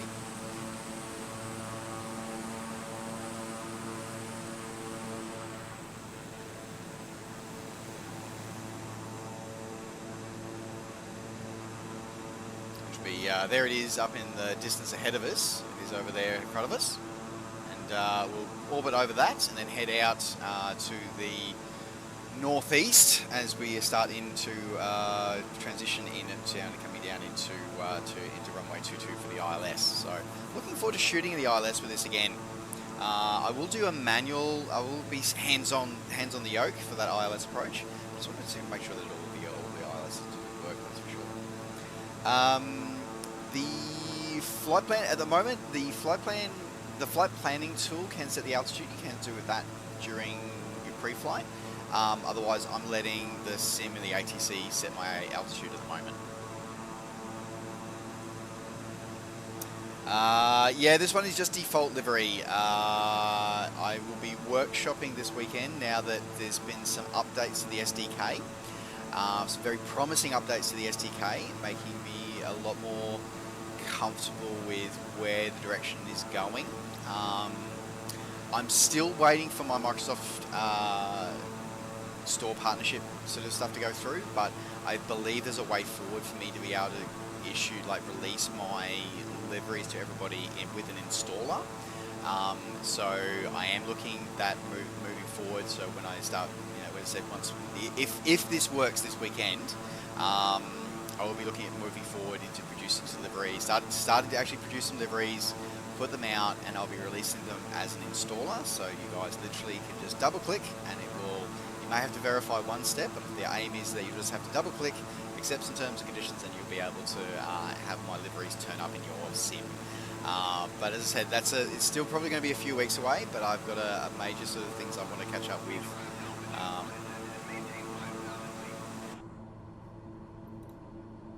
Descend and maintain 5,000 feet Beechcraft Alpha 24.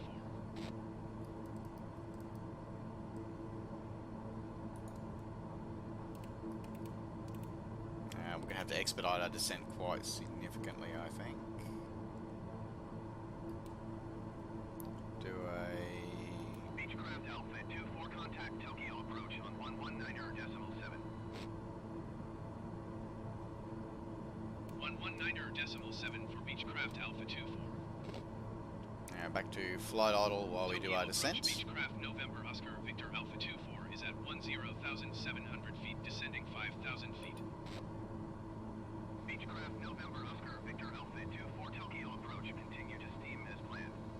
Altimeter 29.904. It's just absolutely fascinating me at which sort of like, you know, the traffic coming through below us here. So now I'm pretty sure Narita is one of the handcrafted airports. I'm pretty sure, but we'll find out once we get on the ground here.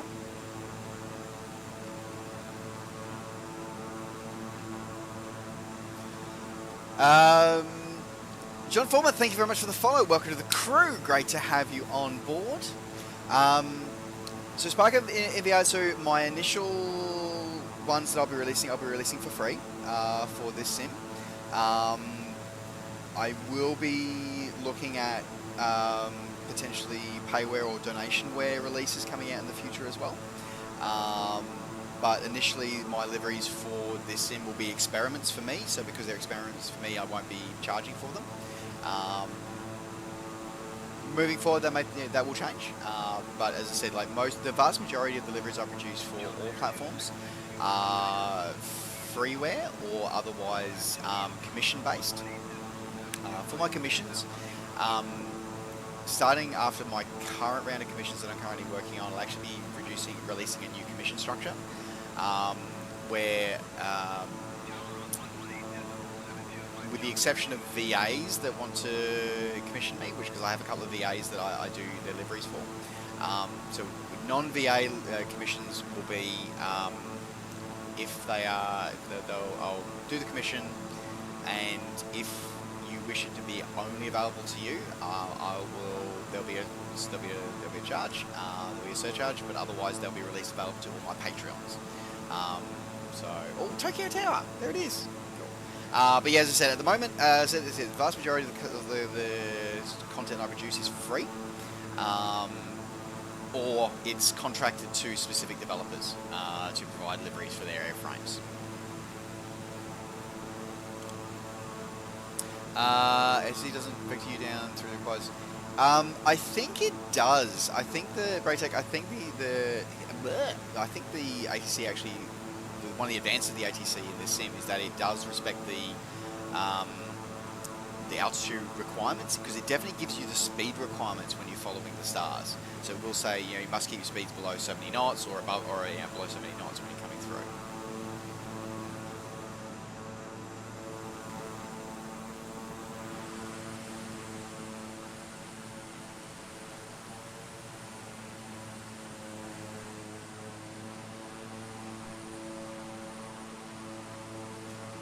Amazing stretch as always tonight. Alright, let's jump back in. So coming down, leveling out in 5,000. Gonna watch our airspeed, because I do believe it was. Well, I suppose I think it'd be I think it should be 220 should be the limitation, but it'd probably be once I enter the star for this one. So we're coming in on 22. We're coming in runway 22. The traffic that I'm seeing is we're seeing live traffic, so we're running live weather, live traffic, but a custom time. So I brought the time forward a few hours so we can fly during the day.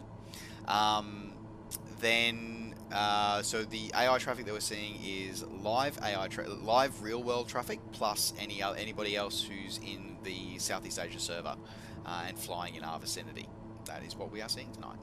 But everything that we see on our TCAS, on our display, that is all live traffic as supplied by FlightAware.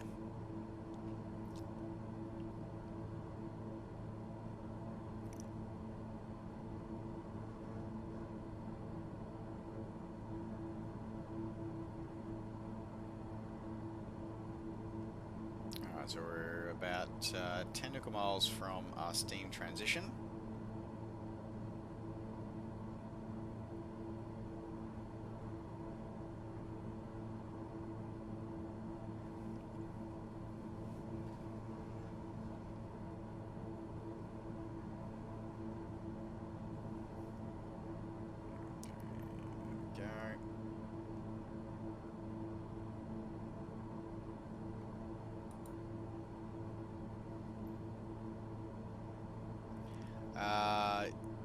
I was about to say, yeah, how's your track IR going there? So I know there's a few hack ways to get the VR going at the moment if you don't have the Reverb 2, which I believe uses the Track IR protocol to get in there. It has been a bit of a long flight, hasn't it? It's definitely longer than I'd sort of initially thought this one was going to be. But that's okay. I think I know I definitely have another flight, at least one more flight in me tonight, that is for sure. Alright, coming down through 5,000, starting our steam transition.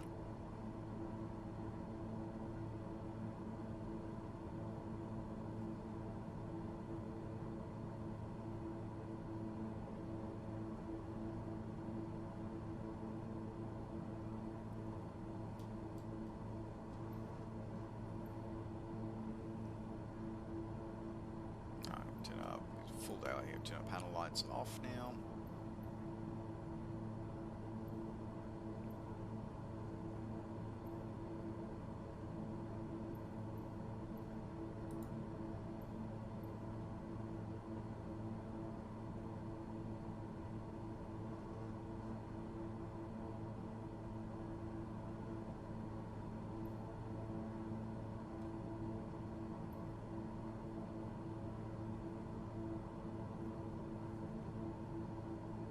I wonder if...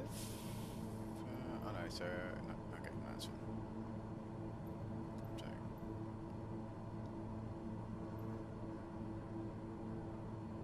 it's really odd that it's showing up the marker, unless there's a VOR at that location. That's where the start of that transition is. That'll be interesting. It's odd that it's the comm radio is showing the name of the waypoint. That's very odd, unless it's a VOR. Okay.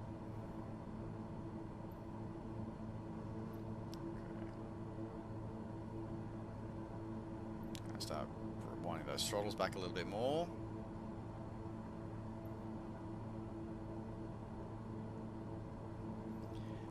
Got the t-shirt, got the new CPU and motherboard. Excellent, excellent. You'll just need one of the new Nvidia cards when they come out in a few weeks, and you'll be set.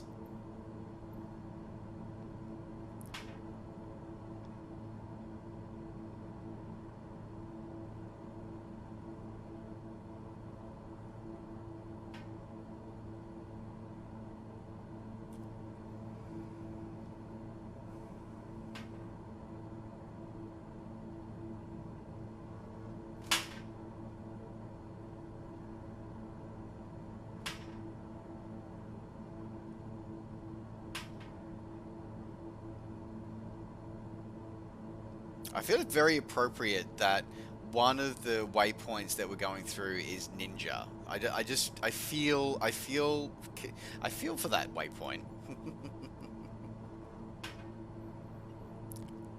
Yeah, so we go through Steam, Ninja, then on to Nexus, the next three waypoints that we're sitting through.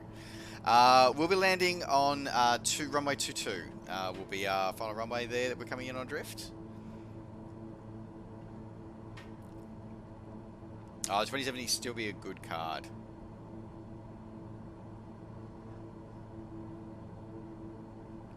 Okay. Just popping straight out of there. Okay.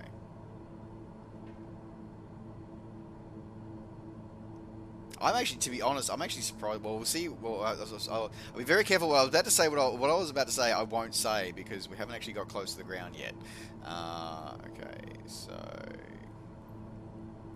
I'm gonna start winding those throttles back. I'm gonna keep us around about 200 knots.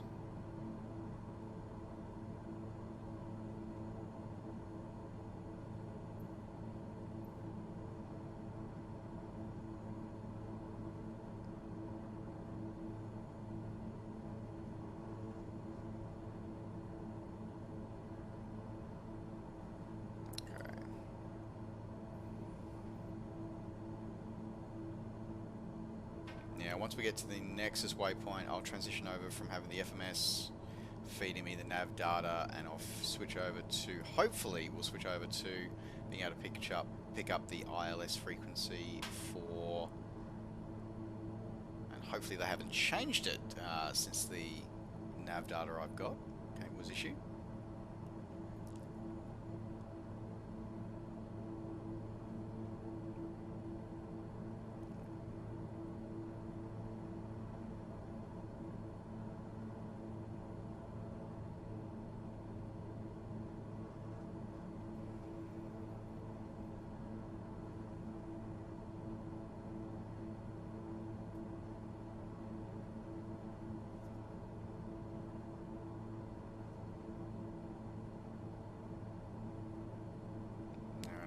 turn back those throttles because I can see there's another aircraft ahead of me, so I'll be waiting for the ATC to give me a go around. So I've still got two minds whether I try and overtake the AI traffic or whether I drop back far enough.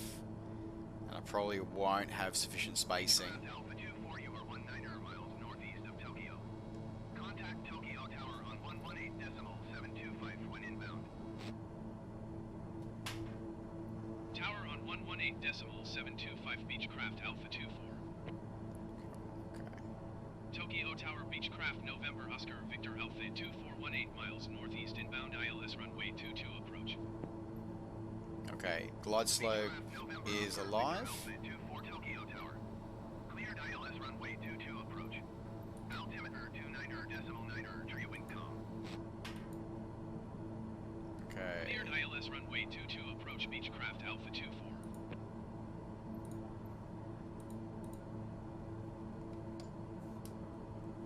Okay. AP off.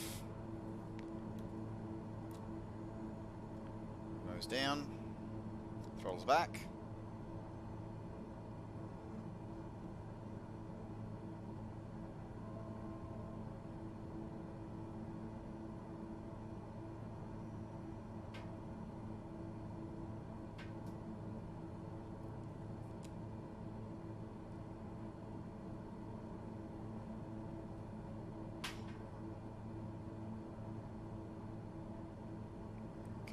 A little bit below the slope.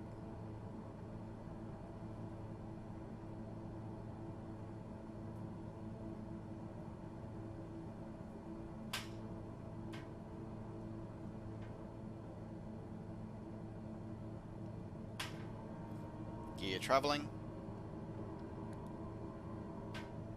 Landing lights on.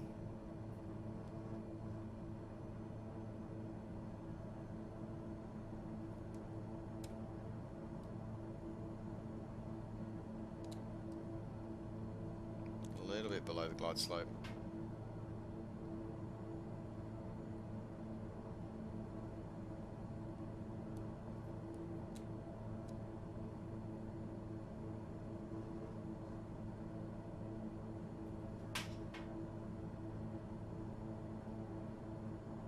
Oh, there's the AI traffic in front of us. Do we? I think we'll race the AI traffic in, shall we?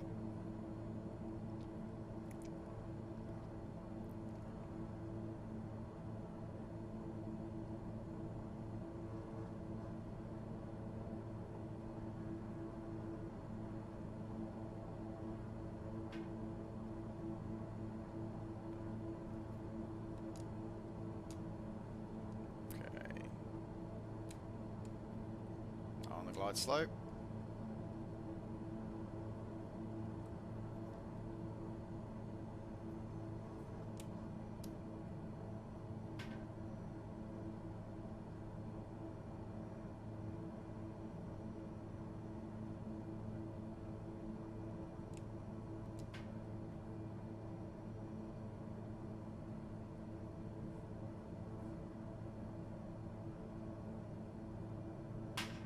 Little to the right of the center line.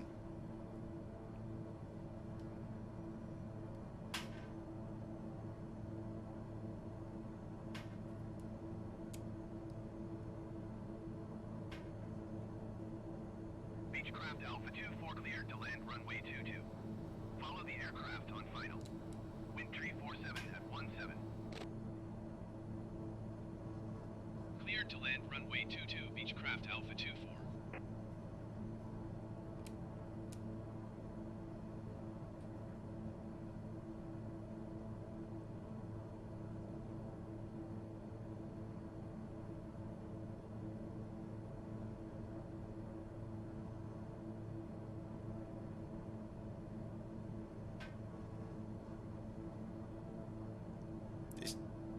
Definitely suggests that wake turbulence is not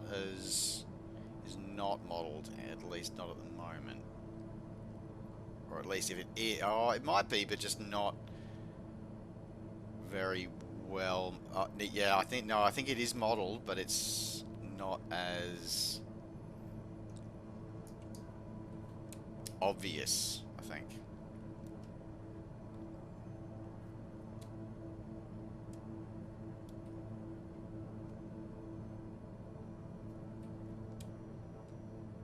I'll take my words back. Yeah, I think it's definitely modelled.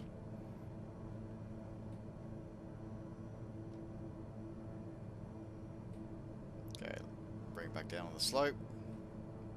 This is a really beautiful approach, by the way.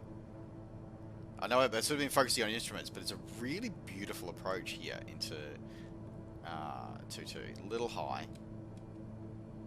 Come back down.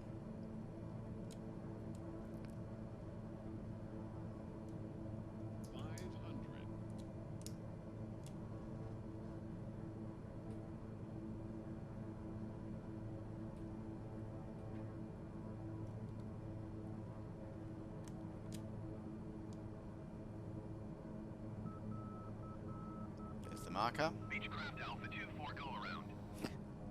No ATC, it's okay. We're not real traffic. It's okay.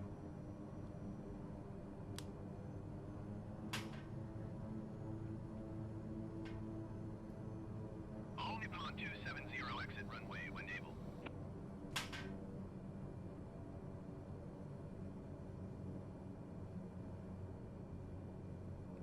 A little bit wafting.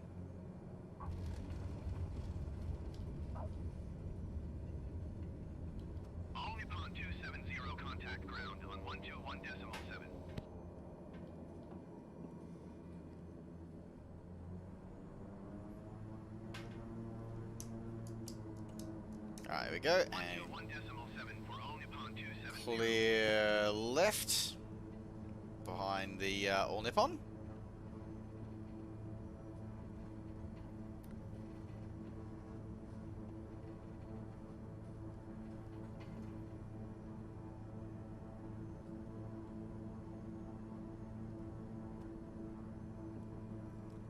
Alright, let me check with... Let's see if we can find ATC to find out where we're going. Tokyo ground. Request taxi to parking. Tokyo ground, Beechcraft, November, Oscar, Victor, Alpha 2-4, request taxi to parking. Beechcraft, November, Oscar, Victor, Alpha 2-4, taxi to general aviation parking by taxiway Alpha, Alpha Niner, across Excuse you? 6 right, Lima 7, Lima Papa 6. Taxiing to general aviation parking via taxiway Alpha Alpha Niner across runway 16 right, Lima 7 Lima Papa 6 Beechcraft Alpha 2-4.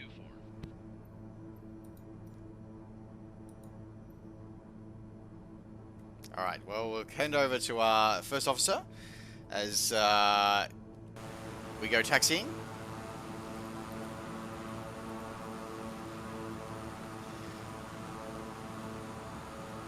Okay, I was really happy that, yeah, so I really enjoyed that approach. Yeah, the wake turbulence modeling, I'm not 100% sure how, like, it definitely doesn't feel like it's completely modeled, but at the same time, it's not modeled either. I think there's a few things going on there with that at the moment. So let's doing our taxi along here.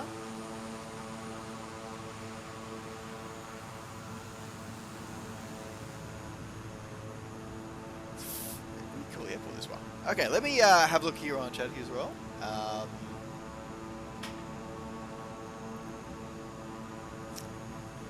i7, nice. Yes, they are nice processors. The i7. I still got an i7 running around here. So, how's the weather in Sim? This is live weather, and it's been really fascinating so far tonight. We've flown through some terrible weather. We've had some beautiful sunrise. Now beautiful clear autumn day. Hand flying. It's funny. I'm more comfortable hand flying most of the time than anything else most of the time.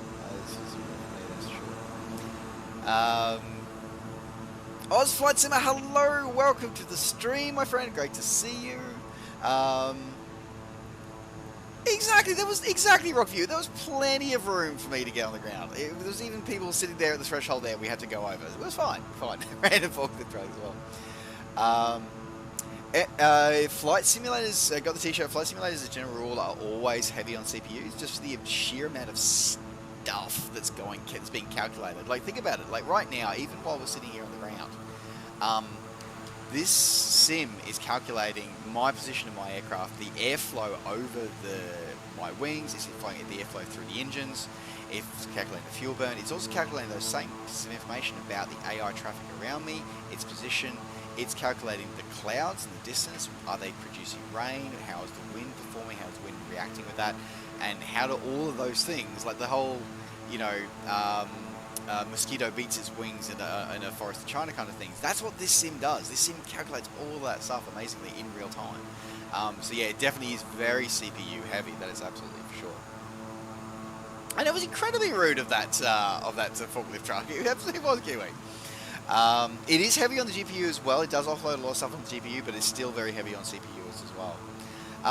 Detail 50, hello. Yeah, we probably will be flying another leg. I need to refill my coffee. We will do another leg. I think I feel like I want to do another trip in China. In Japan actually. So we might pick something a little smaller, and we might go flying somewhere else here in Japan because I was really impressed by that view of Mount Fuji when we flew past.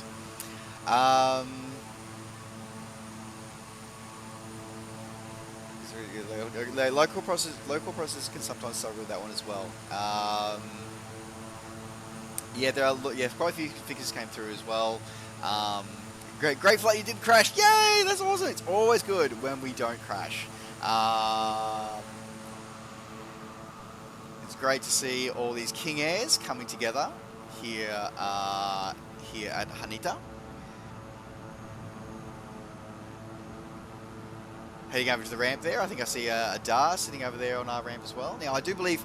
Now, that's interesting.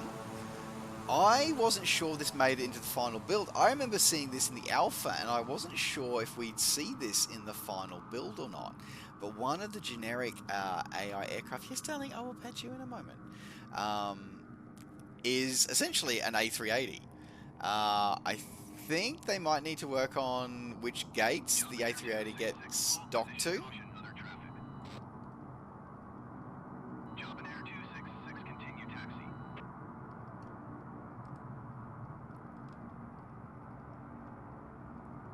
That's kind of cool.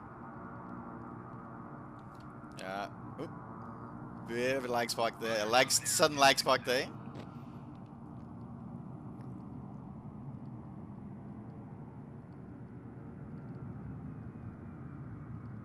All right, we may have to park at the parking bay next to the one we've been directed to because I believe there's one already there, and that's okay. Yeah, I definitely think this is one of those one of the handcrafted airports. I think the A380 did forget to brake. I think you are absolutely correct. I think it forgot to brake.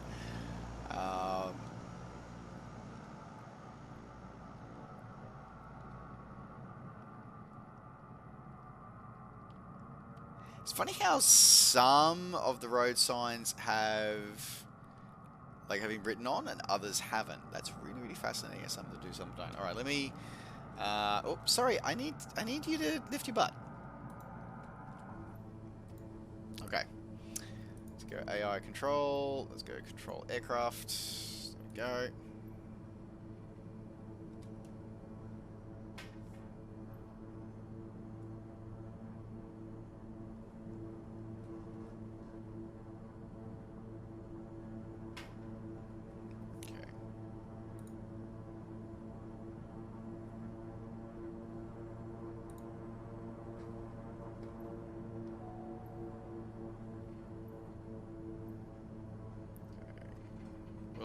We'll shuffle off to the side here.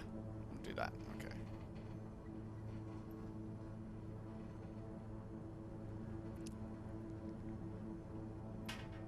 Tokyo ground Starflyer 16 request taxi to parking. Starflyer 16 taxi to general aviation parking using taxiway Delta 5 Yankee Echo 6. Not quite nearly. Go a little bit nudged, a little bit further. Taxiing to general aviation parking using taxiway Delta 5 Yankee Echo 6 Starflyer 16. There we go. Okay, let's shut our aircraft down. Okay, so parking brake engage. Okay. All right. Props leave there. Do our mixtures pull to off. powering down. Strobes, taxis, landing lights are off. Nav lights are off. Beacon's still running. Oral warning. Oral warning. Okay. Okay, so we turn all de-icing systems shut down.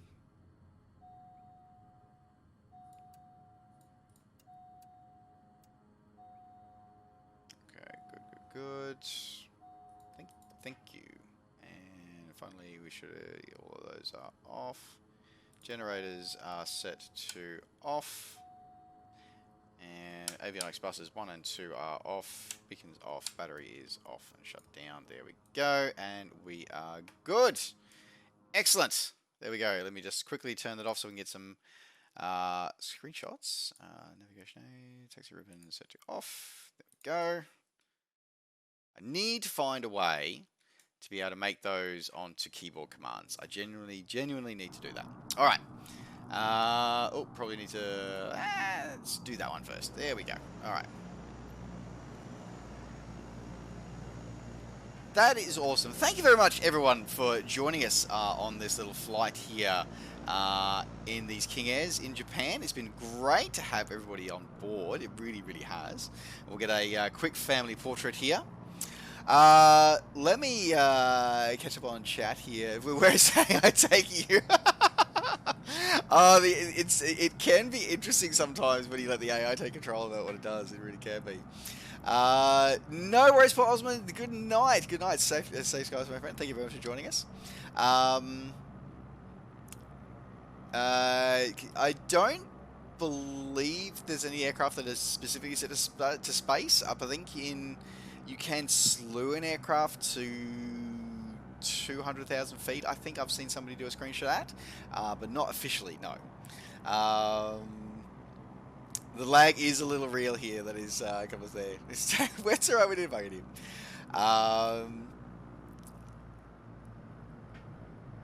They are absolutely massive. The A380s. I've flown in a couple of them in my trips to the US. I did like the Qantas ones because they had a sculpting there set up there.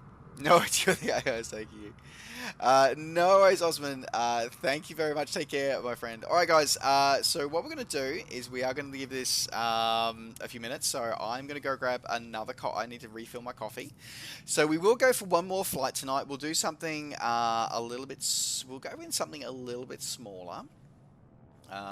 So we'll probably choose something. Yeah, we'll stick here in Japan. And we'll stick with something smaller, I think we'll do this time. So,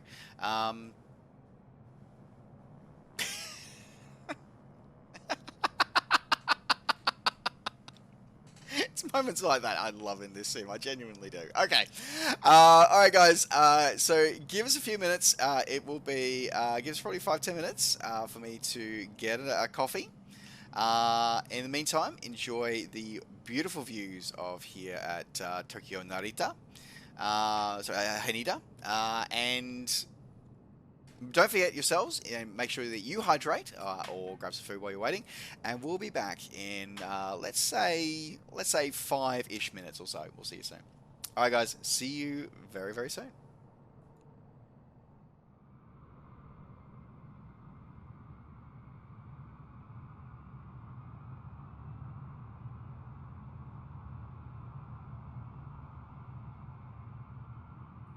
Alrighty, folks. Let's see. That was very much GG to that 747. It was very.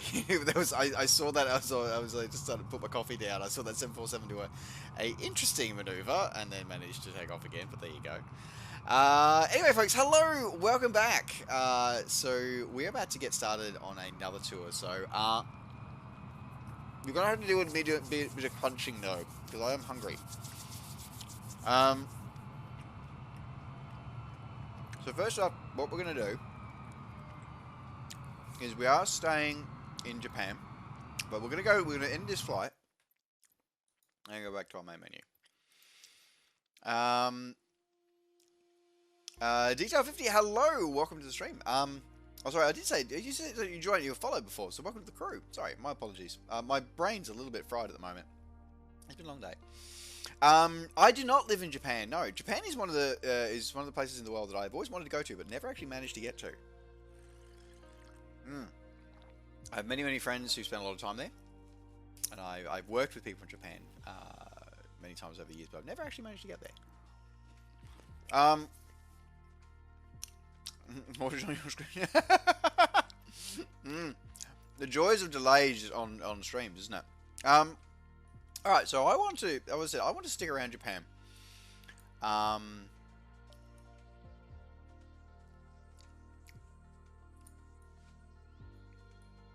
Curious to go whether we go to the northern prefectures, because they have beautiful scenery up there, or whether we stick around Tokyo, or do we head?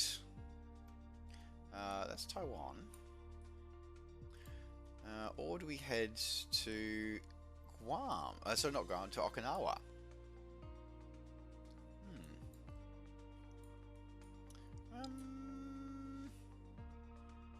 You know what? Let's stick around Tokyo. Let's do a bit of sightseeing around Tokyo. But let's go have a look at some of the spots over here. But instead of flying out of here, out of Haneda or Narita, let's do some of the smaller strips that dot around Tokyo. So Big Skytree. So let's do a bit of a sort of semi-direct flight. So let's start here at Atsugi Aero. So we should probably zoom in a bit closer. So let's start. So I'll start here at ramp 8 as my departure. Velocity, thank you very much for the follow. Welcome to the crew. Great to have you on board. Yeah, Drift. Sorry, Drift. As I said, tonight we're probably going to stick with Japan. So we'll refund you that one, so we can look at that one for a future stream. So do that one. So we'll do Atsugi Aero, and then we'll go to Shimafusa Aero as our rival. But that'll give us a good chance that we can sort of see some landmarks along the twice. But we'll fly something, as I said, a little bit nice and a little bit slower. Yeah, do we go with the 152?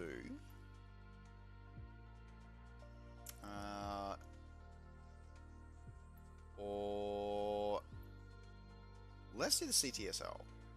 Let's do this one. I like the CTSL. I really do like the CTSL.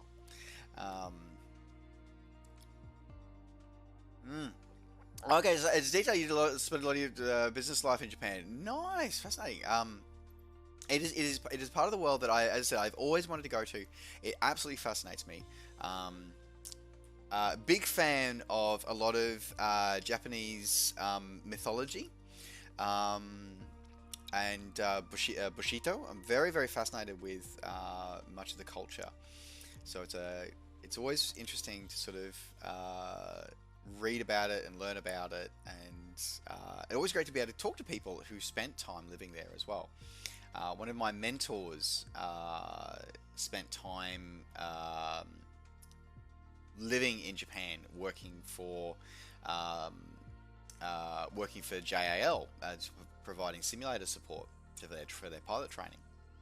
And he was one of my mentors, and we spent a lot of time speaking about sort of discussing theology and philosophy from an Eastern perspective. Always love talking about it. I think it's where my love of kitsune started. It started long before anime or anything like that. It actually is a very fascinating part of Japanese culture and Chinese culture as well, of the embodiment of spirits and animals, especially animal spirits. All right, so let's do this, and we'll go in and we'll have a look at some landmarks along the way. So let's have a look. We'll change that slightly to let's do 8 a.m.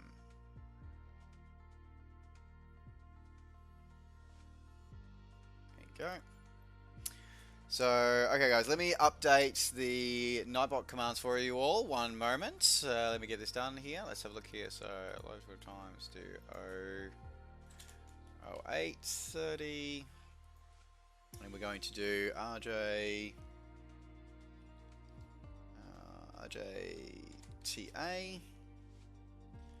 to TL.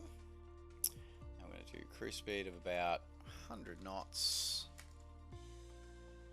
And we're doing it in the CTSL. There we go. Okay. So for anyone who is wanting to join us, as I said, you are always more than welcome to join us. As I said, we are currently, all the information is there in chat. If you type in !flight in chat, you will have everything that you need. I'm just going to slide that forward to the time that I said, which is 8:30. There we go. All right. And let's jump in.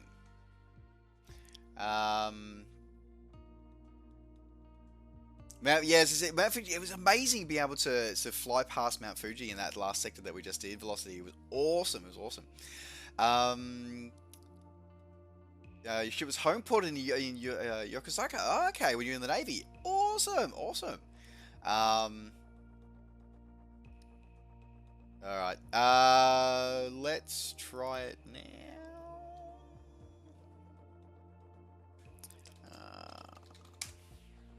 There we go. Okay, it's all updated for you guys now. There you go.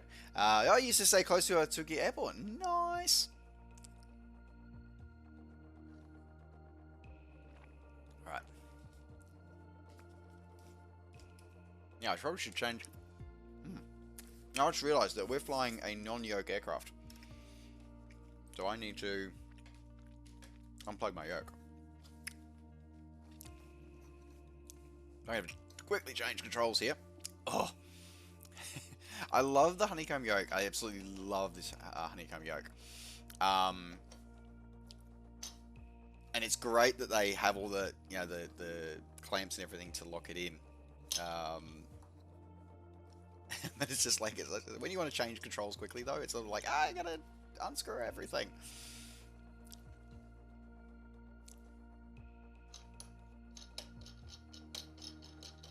Okay, so that's all loosened up. So sorry guys, let me just get off stream for a second while I move this.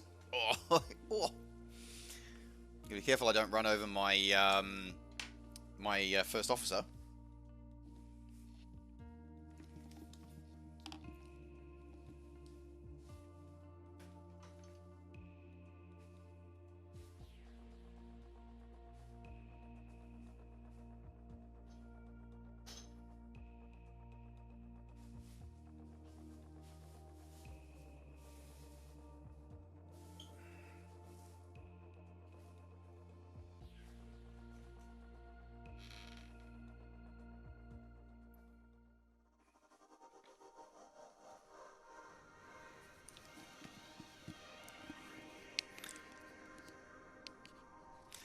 I did not have a chance. Unfortunately, I was not able to pre-order the yoke. By the time I logged in, they were well and truly sold out. So that was unfortunately not an option for me, sadly. I'll probably look at. I'll definitely be getting it. That's for sure, because my experience with the honeycomb yoke has been absolutely amazing. So I'll definitely be getting it. That is for sure. Okay, so as I said, for everybody who's wanting to join, please type in !flight in the chat. You are more than welcome to join in our flight here. I realise I'm going to have to change a few things in my settings once I click ready to fly here, because I'm going to have to go up and change my controls. I'm going to slide across here, because we're going to need to change this one to GA. There we go. So we've got prop axis, mixture axis, and throttle all set. Got my stick all good. Okay, and we're going to turn on landmarks, which is I think actually in this one. So we can have and see, so we can see those points of interest. We're going to turn those on today.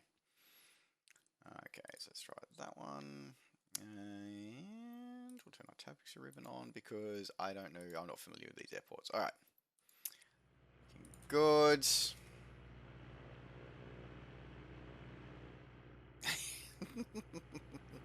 Spot, I don't even have to turn labels on to know that that's Drift. I don't even have to turn labels on to know that's him.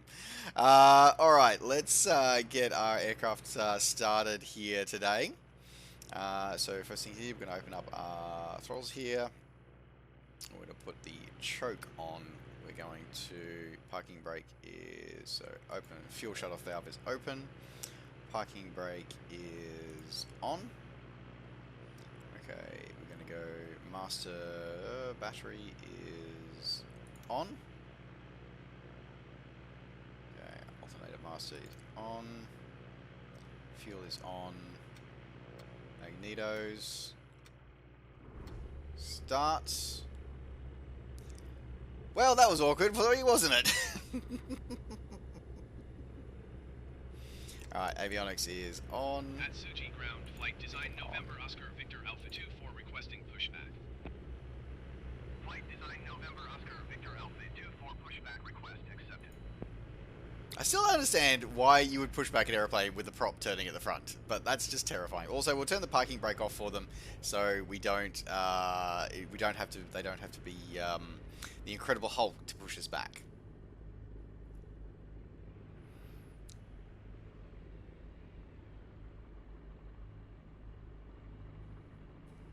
Alright, it gives me a chance to snack while our hero pushbacker is doing a pushback. Oh, I do believe that looks like somebody was spawned in on top of me. Yep. At Suji ground, flight design November Oscar Victor Alpha 2 for requesting the end of pushback. Flight design November Oscar Victor Alpha 2 for request to end pushback received. I think, Drift, you probably need to be a little less aggressive with your control inputs. I'm just going to suggest that. Flight design November Oscar Victor Alpha 2 for taxi to and hold short of runway 19er via taxiway. Contact tower on 126 decimal 2 when ready. Yeah, Braytech, I saw that some Taxi to and hold short Australian runway companies 19er were via taxiway flight design Alpha 2 for. offering pre-orders. We'll see how that goes. But yeah, I'm sort of happy to sort of work with what I've got at the moment, to see how we go. Yeah, I think it sold out in 3 minutes. But what was a really great thing to see about that process was the fact that the developer actually went through, because so many of them popped up on eBay like straight away. Developer actually went through very, very carefully and actually removed everybody who, anybody who ordered more than one, they reduced their order down to one only. I thought that was a really good way of dealing with the scalpers, because that behavior was absolutely disgusting. And I'm really glad they did it. I personally, if it was me, I probably would have gone one step further. And for anyone who'd ordered more than one, I would have just cancelled their entire order.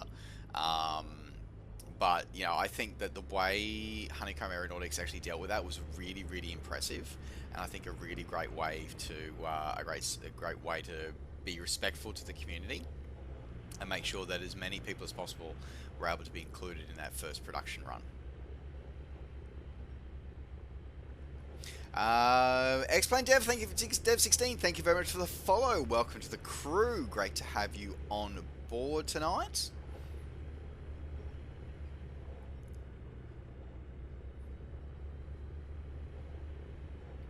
Really, Drift? Come on.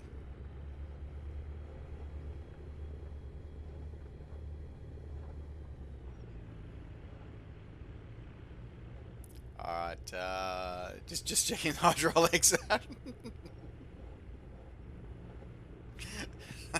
I think you're definitely testing the drifting physics of your aircraft there, Drift. I think you are definitely testing. You are living up to your name as your gamer tag, as it were. So go. Yeah, that was a really interesting statement that I did see there with the Honeycomb Aeronautical. That now, just bear in mind, folks, is that, and I really want to stress this here, is that the FAA training tag, that gets bandied around by both Laminar Research and by Lockheed Martin as well from time to time, saying that that our sims are certified for FAA training. It's like, well, they are, but there's a lot of depending factors that go on that. It's not just the software, or in Honeycomb's case. And I said, I'm really congratulations to Honeycomb for getting that achievement. Like that is really, really impressive. But the fact is that it's not just that piece of equipment or just that simulator software that actually makes it a FAA approved sim or a EASA approved sim. It's more than that. You have to have them in combination with several other factors as well to be able to make it certified. And even then, you're only allowed to have a certain number of hours as part of that, as part of your log that can be used in those desktop sims. Before you have to switch over to either a full fidelity level D sim, or you have to go over to, a real aircraft. So just always be cautious about those claims. As I said, they are valid. Don't get me wrong, they're absolutely valid. But the setup that we the vast majority of us fly at home, does not qualify us for FAA level D time. All right, let's get to the end of the blue chevrons here, and then we'll stop up for a minute and make sure that it hopefully registers that we're here. Let me detail 50. Why won't the aircraft start? Make sure that your fuel flow is open. So the fuel. So by default, if you load in a parking space, you'll have your fuel shutoff valve will be closed. So you need to make sure you open that up, and then you turn your magnetos to start, and also make sure that you've got your battery master and your alternator master is both on as well. Otherwise, Control E always help as well. That would be kind of cool if they do a force feedback get that yoke. That would be kind of cool. Alright.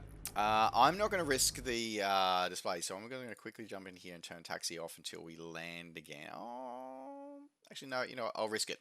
I will risk it. It probably won't backfire on me, but we'll risk it. Alright, guys. Let's... CASA doesn't, EASA does. EASA generally, well, actually, they may not rubber stamp what the FAA do anymore after the proverbial shit show that Boeing have left everybody in. All right, guys. Feel free to join, as I said before. Feel free to join. We are going to take off. We're going to do a lazy head towards Tokyo.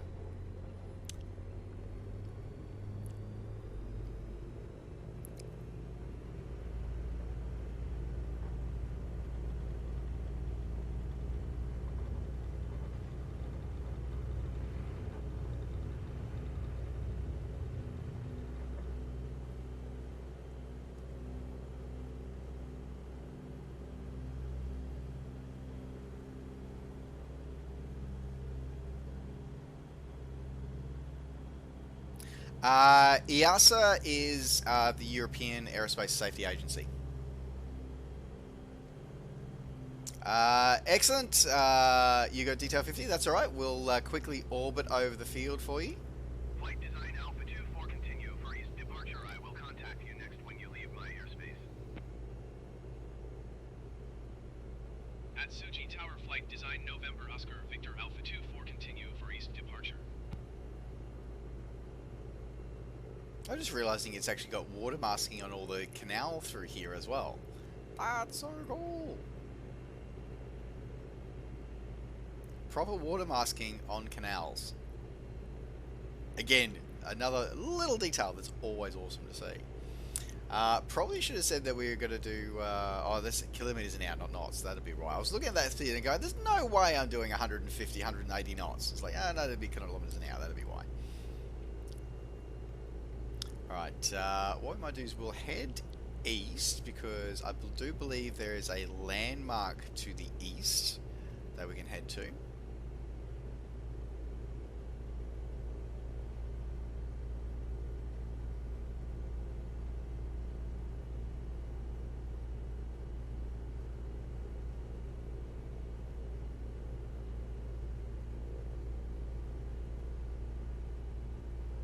Captain Okiwi, thank you very much for thank you very much for joining us. Welcome aboard.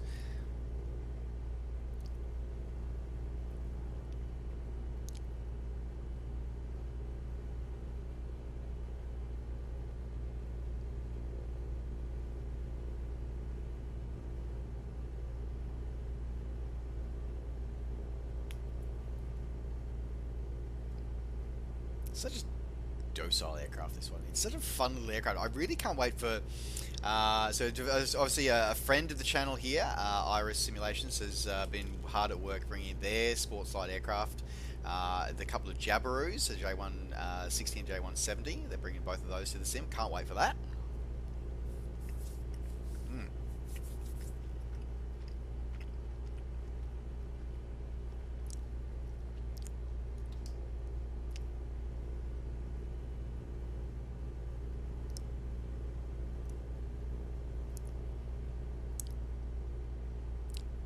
The flaps set up on the CTSL reminds me very much of the Maul, because of the fact that it has a negative flap setting, which aids in cruise, so much like the old Mauls do.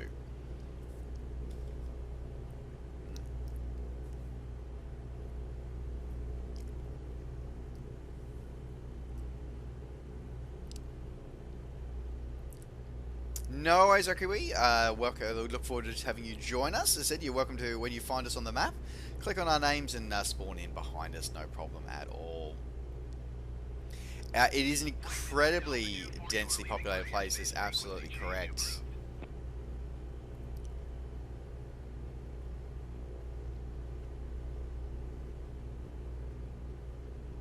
I really love how they capture like the architecture of the buildings as well. Like, again, this is all, you know, AI built.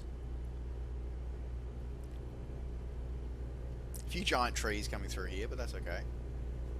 We have the Yokohama Landmark Tower. We'll go and visit that before we head to Tokyo. Flight design Alpha 24, did you hear my last transmission? No.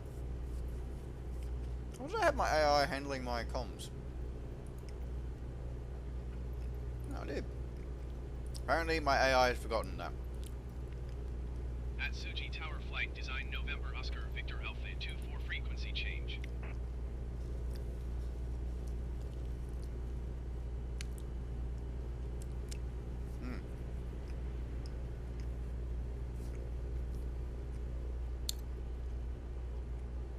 Yeah, I'm hoping that they get the giant cruise fixed. I think they've improved it. I think it depends on the parts of the world, and the algorithms that Black Shark use. So I think what you'll find, what it might be is they might be feeding the algorithms will be improved over at Black Shark, and then as they revisit all the world, like the world, as they do their sort of phase revisits and updates of the world as they go through, that you'll see it be a phased improvement as it goes on. I think that's what we'll see.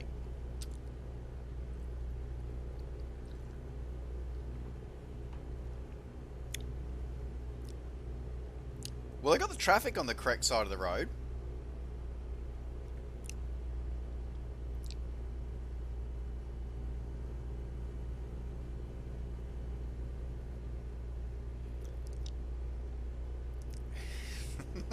I don't even want to look outside to see what Drift is doing. I'm assuming he's up to his usual shenanigans.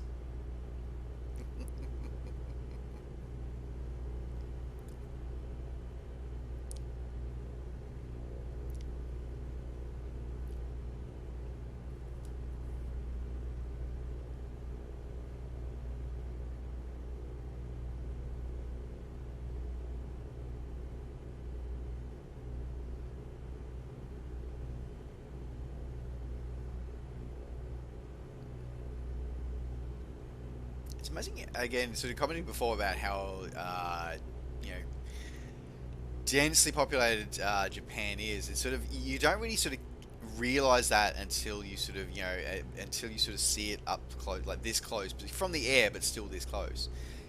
You start to get a concept of how densely populated it really actually is.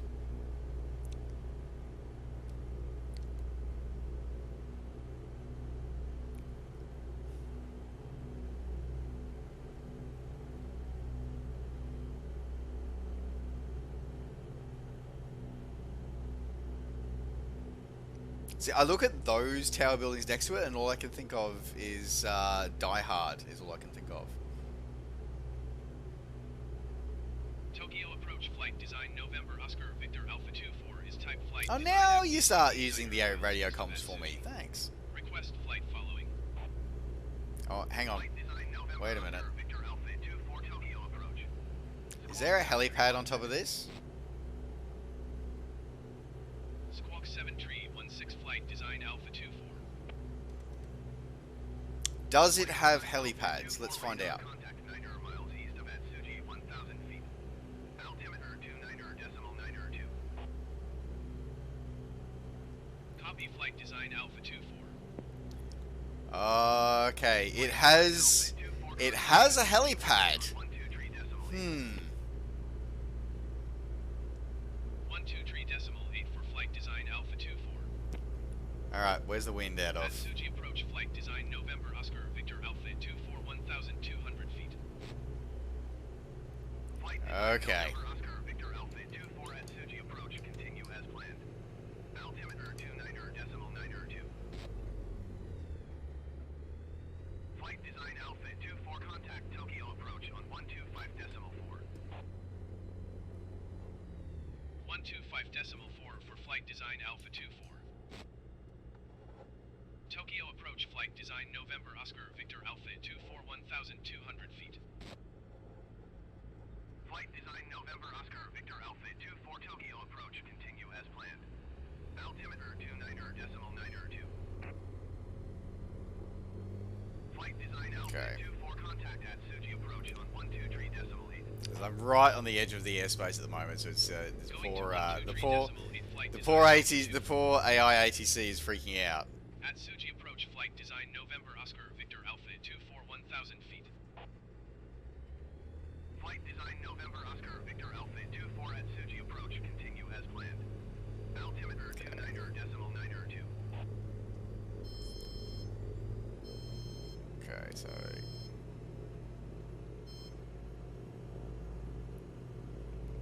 push that throttle. Okay, so we're going to be up just above 1,000. So the tower's about 1,000 feet high. Okay. Does anybody know exactly how tall this tower is? Okay. Okay. Alright, let's see if we can... Okay. Can we...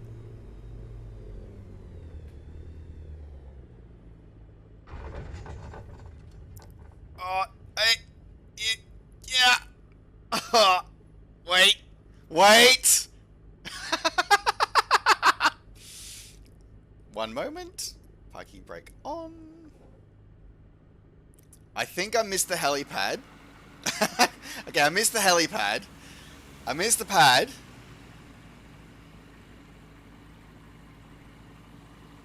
Kind of floating in midair. Kind of floating in midair. I missed the helipad. Okay, so we need to go back and do that again. And we need to go back and do this again because we need to send a picture to Sergio from helisimmer.com. So, okay, so the question is can I take off? Okay, brakes on, throttles up.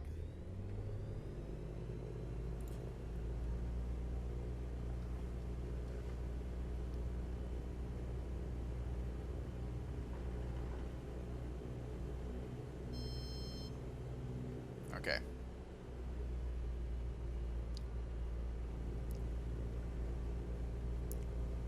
All right.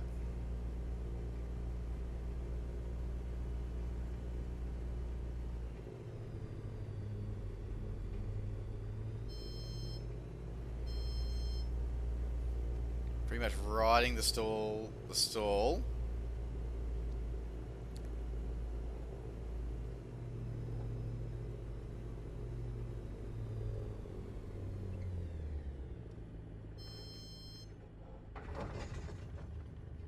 Ah, no.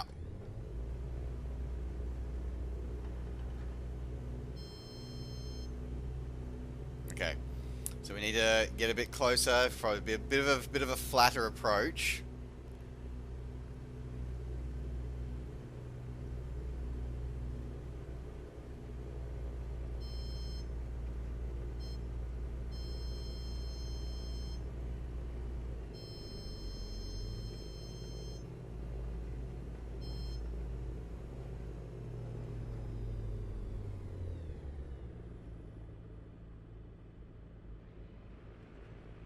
No. Okay, but we're at the right attitude. I think we're good. This has turned into a bit of something different for the night. I should have included this as part of one of our challenge Tuesdays, but that's okay.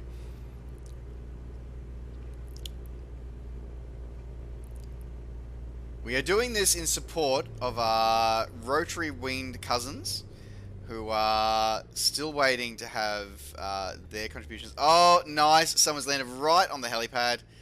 Very, very nice.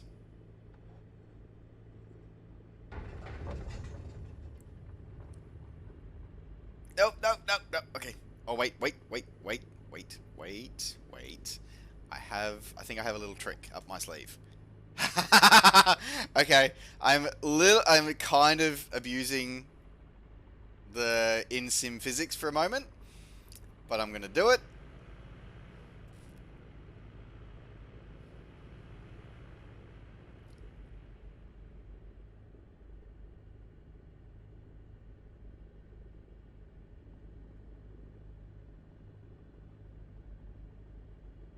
Okay. Some may say it's cheating. Some may say it's simply making use of what's available to you.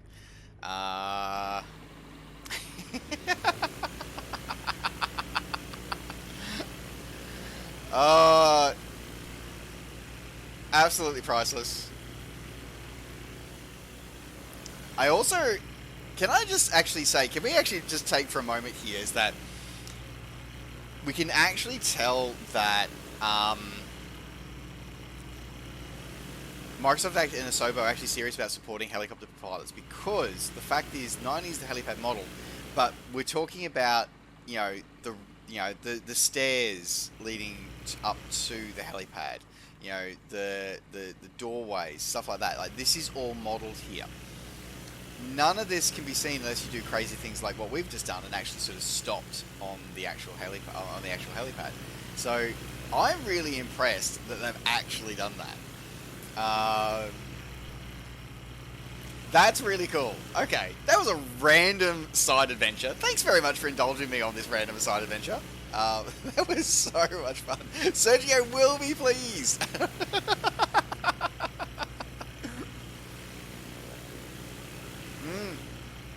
Nice, the Pacific Fair car parks model. Nice.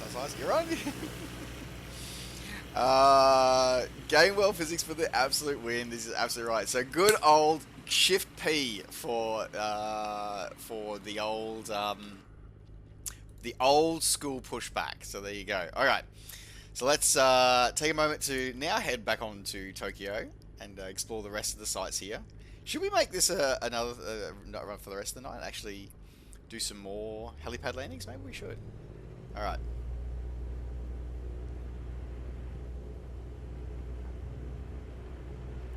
Alright, nose over. Clean up.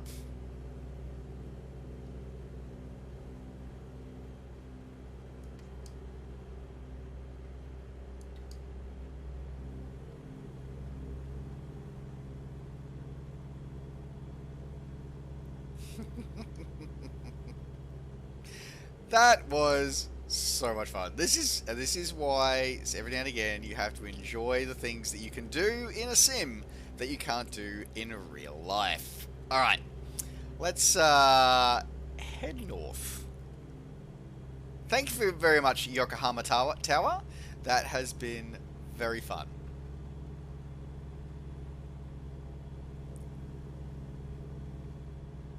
Sparkman VR, sorry, Pushback. Yes, so Pushback is basically it's an automated. It's not a cheat per se, but it was in the FSX or the ESP based sims. Press Shift P and it will act as if you've got a tug pushing your aircraft back. That's a fairly. It's been in the ESP sims. I think it actually dates back to FS. I think it dates back to FS 2000. Actually, I'm pretty sure that was put in there for. Essentially, it was there for for you to do your pushback. And they're like, if you were parked at a gate in FS9 or FSX, and there was a ground service vehicle there, it would actually bring this ground service vehicle out and it would hook you up to your aircraft and it would push you back. But it worked on any aircraft. You just had to press Shift P, and if you Shift P1 to tail left, Shift P1 tail right, also Shift P2 tail right, or just Shift P to go straight back. It was a random little thing, and it's sort of been it's one of those random pieces of legacy code that's been kicking around for a while.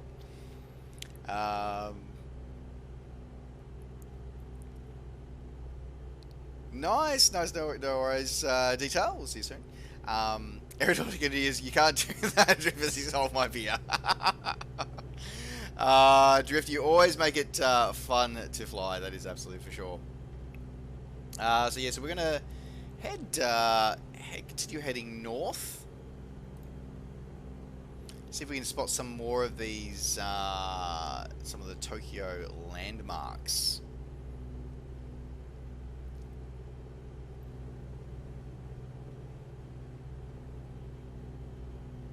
As always, folks, I hope you are enjoying these flights and these streams with me. I know I am. Thank you very much for always being part of these journeys.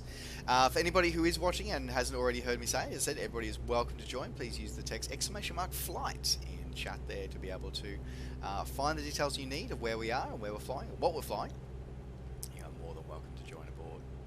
The other 4,000 feet, we are going to be a long way below you, Detail. We're going to be a long way below you. We are down in the weeds, as it were, investigating the sights and I was about to say sights and sounds of Tokyo. What would be the sounds of Tokyo?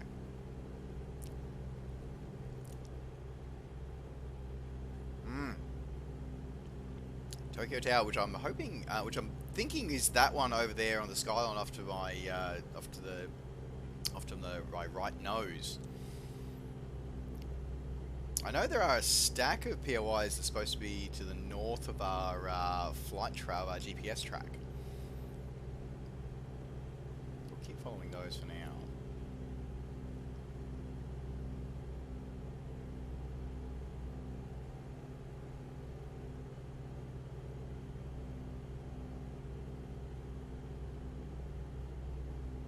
Yeah, I'd be fascinated to know the algorithm that, and the way they've integrated the algorithm with like repeating textures, but done it in a way so that the repeating textures don't repeat. Does that make sense? Like you can tell that they are using sort of similar textures, sort of stuck together, stitched together sometimes for some buildings. But at the same time, you've got a bunch of buildings here, and the fact that they're not the exact texture repeated, they're sort of alternate versions and sort of mismatched and moved around to make that feel a little bit more alive and a little less auto-generated, as it were. I'm going to guess that's a golf course. I want to say that's a golf course, maybe.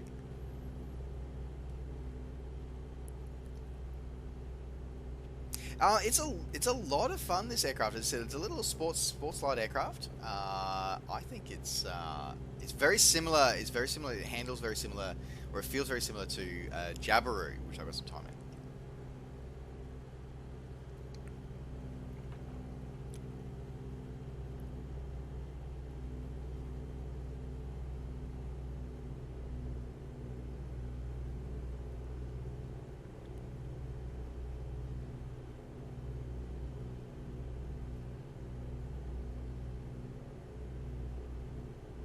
I am curious if at some point they do start modelling the ballistic parachutes that are in some sports light aircraft. I'm curious if they ever do start modelling that. That would be absolutely crazy if they do, but it would be kind of cool.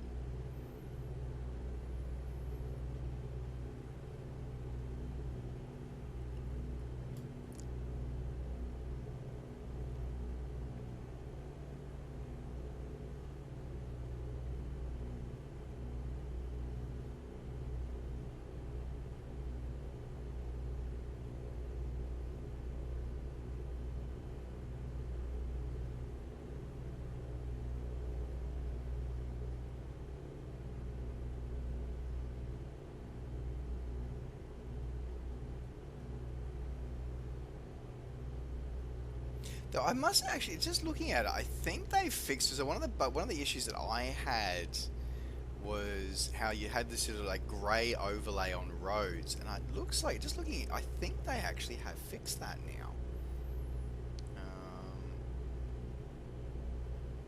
I do. Oh no, they haven't. Okay, no. It's just some roads it looks like they have, but others they haven't.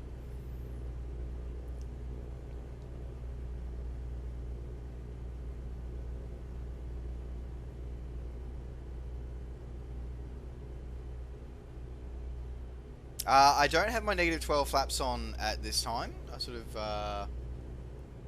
I didn't clean them up a little bit further.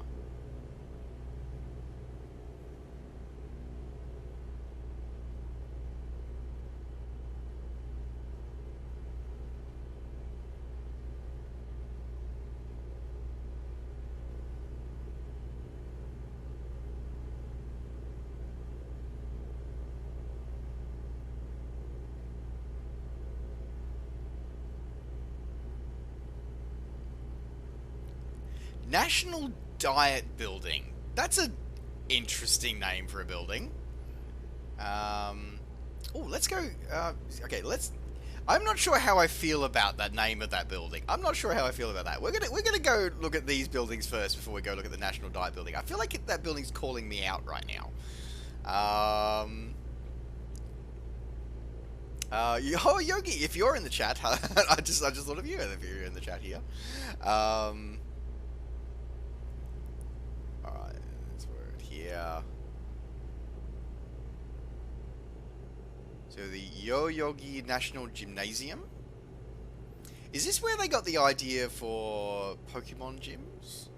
Because Pokemon gyms always seem to have some very weird, whacked out architecture.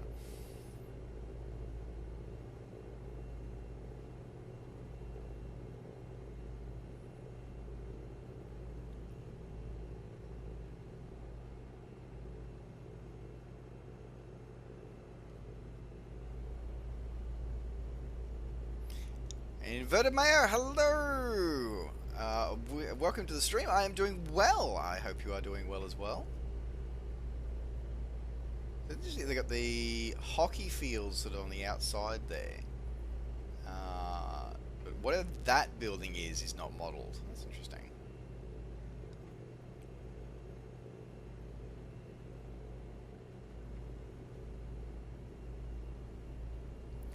Excellent, that is great to hear. Alright.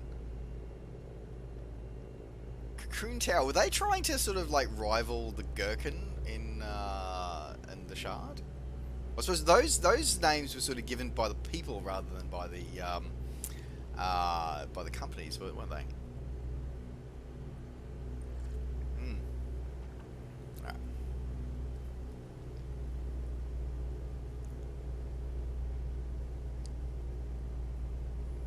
We may have to climb a little bit here because we may have to deconflict from some other buildings here.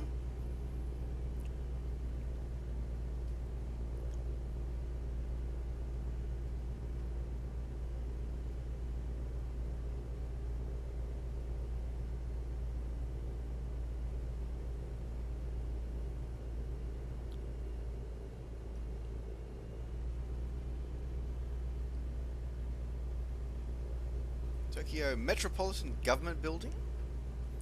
Oh, with very okay. So it's got a okay. Oh, okay. Do we? Of course, I'm about to say, do we do it? It's like, yeah, of course we do it. Of course we're gonna do it.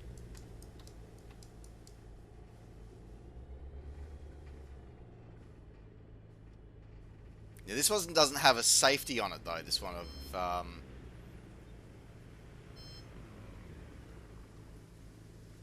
Okay, nope, not that pass. Alright, get your popcorn out, kids.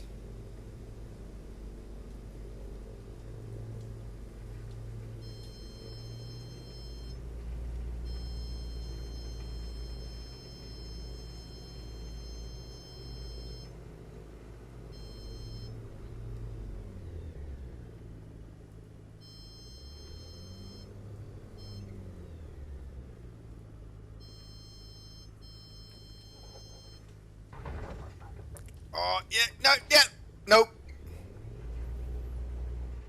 Oh, Oh, really? Really? My gear got trapped at the edge of the at the edge of the helipad. Oh, that is hilarious. Okay. Hang on, I'll come back. I'm gonna give that at least one more go. We're gonna give that at least one more go.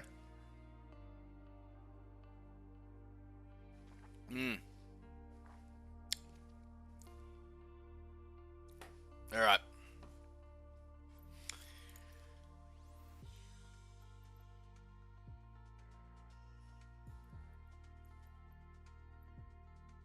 Okay.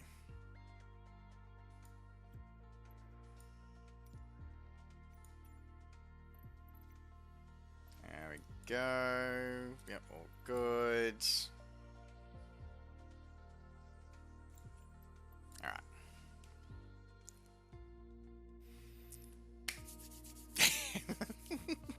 I was like, come on. It was just like, and it was just, you could just feel the gear just sort of, obviously clicked off one of the edges of the crash boxes on the building. It was like, nope. It obviously the gear just slipped off the building and it damaged the gear. I'm like, no! Oh, this is hilarious, and we absolutely love it.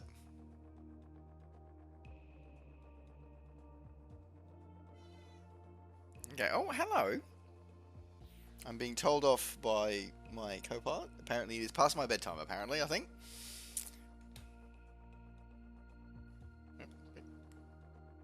That's what we want. Helps if you sip the cup the right way around. Alright.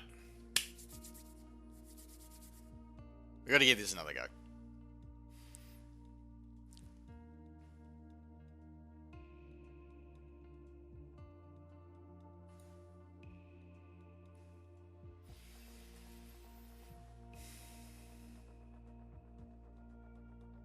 That's just one.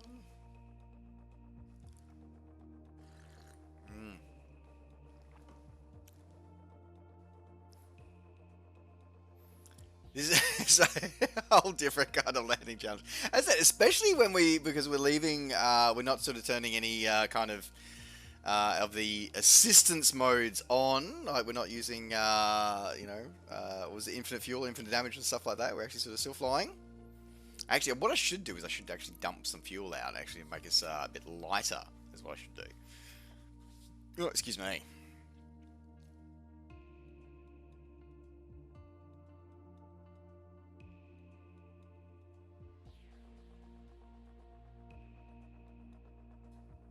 Come on, you can do it, you can load, come on! The load screens sometimes can be really long, absolutely, but that's okay. We can do it. Alright. Tokyo approach flight design Alpha Sierra X-Ray Golf Sierra is type flight design FDCT 8 miles east of Kofo. Request flight following. Flight design Alpha Sierra X-Ray Golf Sierra Tokyo approach. Squawk 4556. Squawk 4556 flight design X-Ray Golf Sierra. Flight design X-Ray Golf Sierra radar contact 8 miles east of Kofo 1,500 feet. Altimeter 29.902. Copy flight design X-Ray Golf Sierra. Okay.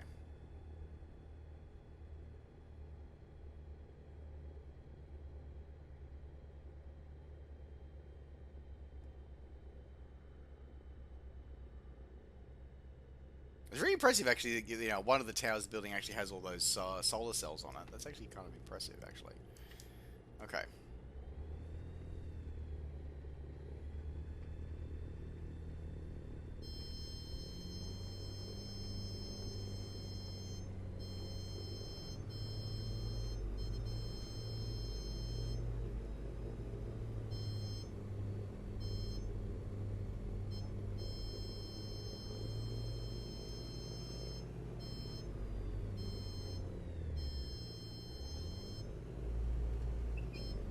No, too fast.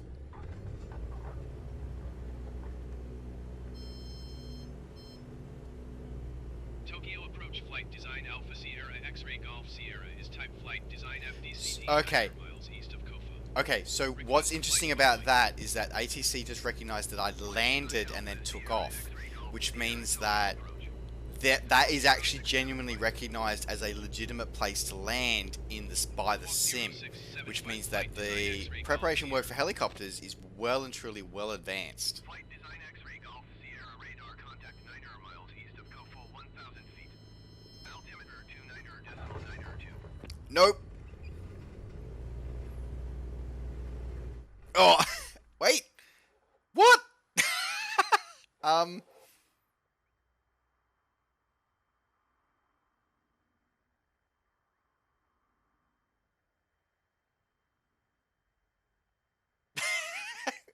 not quite sure what happened. This is technically landed. But I have crash detection on, so that should have registered as a crash. I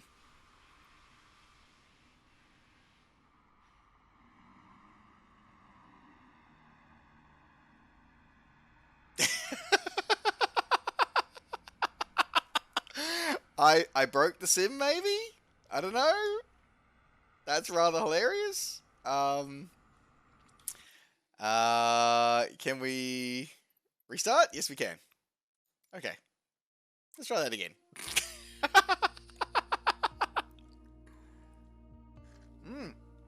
Apparently I was on the street outside the building, apparently. Nice drift, well done! Congratulations!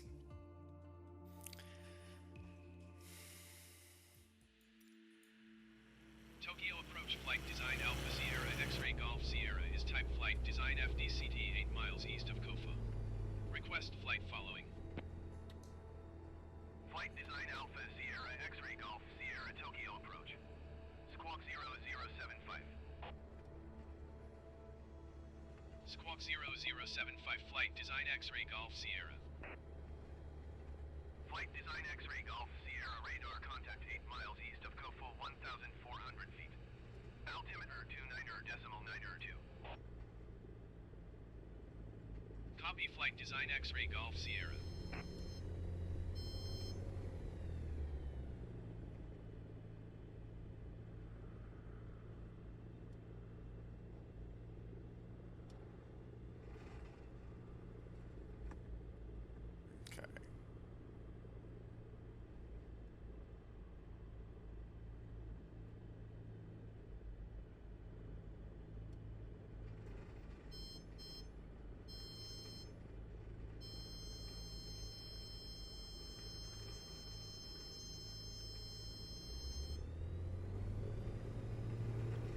Oh, okay.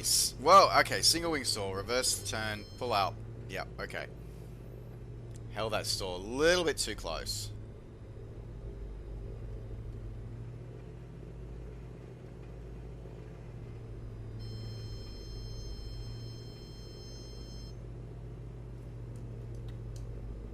Okay, let's get some altitude back. This reminds me of some of the landing challenges in flight back in the days when we used to have to do stuff like this, like land on oil rigs. Reminds me a lot of those challenges. They were always like hilarious.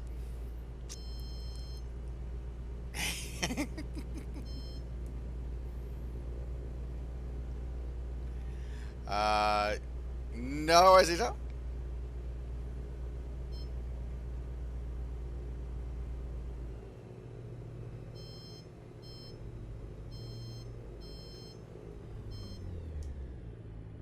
Nope, nope, nope, nope, nope.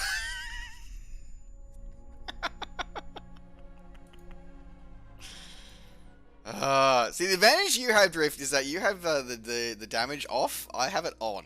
That's the advantage that you have over me, my friend.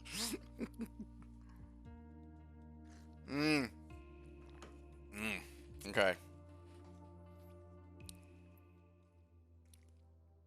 All right, this is my last attempt at this one. Alpha Sierra X-ray Golf Sierra is type flight design FDCT 8 miles east of Kofa. Request flight following. Flight design Alpha Sierra X-ray Golf Sierra Tokyo approach. Squawk 6635. Okay. Squawk 6635 flight design X-ray Golf Sierra.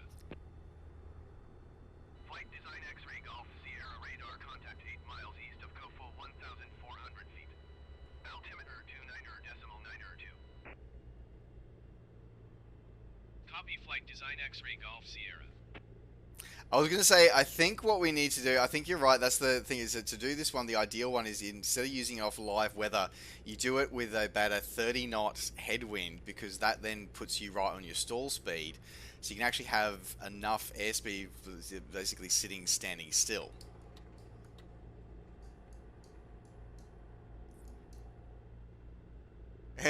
No worries, T-Tower50, that is okay. Thank you very much for joining us, and we hope to see you on more of these streams. As I said, every now and again I get distracted by doing crazy stuff like this.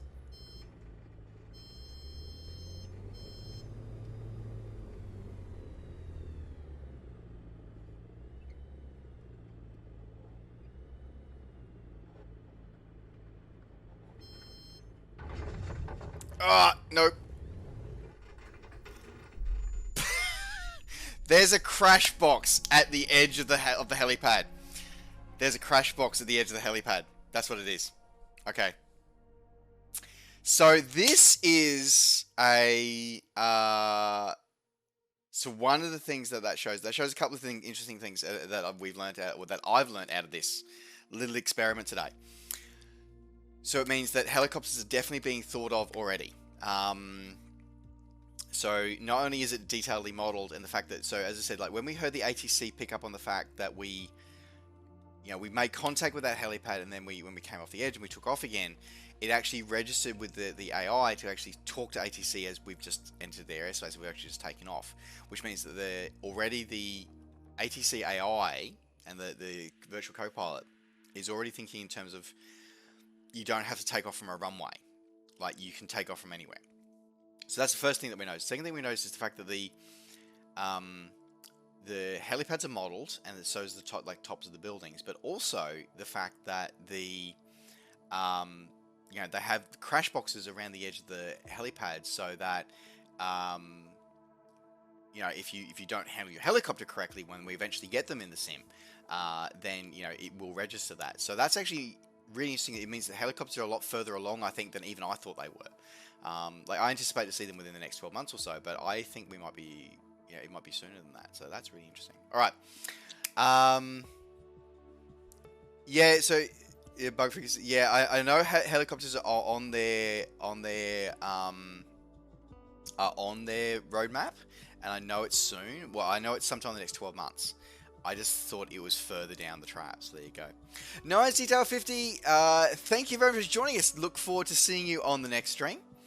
Okay, so where did we say we were going? We were going to RJTL, weren't we? Where we're actually going. Alpha Sierra X-ray Golf Sierra is type flight design FDCT 8 miles east of Kofo. So let's have another look at a couple of monuments as we head over to RJTL. Squawk Tree 437 flight design X-ray Golf Sierra. Flight design X-ray Golf Sierra radar contact 8 miles east of Kofo, 1,500 feet. Altimeter 29.902.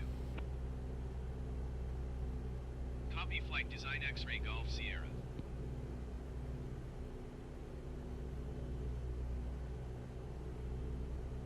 So it looks like we have a couple of other buildings that we'll quickly look at as we fly over here.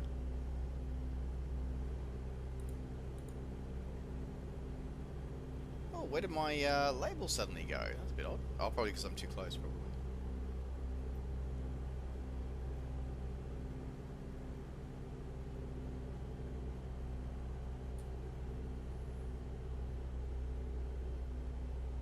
No worries, Goody Pie. Thank you very much for joining us. I hope you enjoy your time here. Look forward to seeing you on the next stream. Alright. We should check out Tokyo Tower while we're here.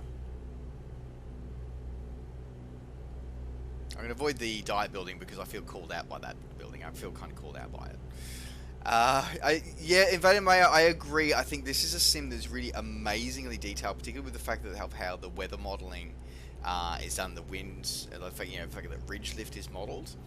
This is a sim that would absolutely benefit from having gliders in it. Though, from talking with developers, it appears that the previous sort of, the legacy sims had like a tow plane mode. That's been removed from the sim. So it'd be interesting to see how they handle having gliders in the future, unless they're sort of self-powered or self-motored gliders. So it'd be interesting to see how they put in non-powered gliders into the sim.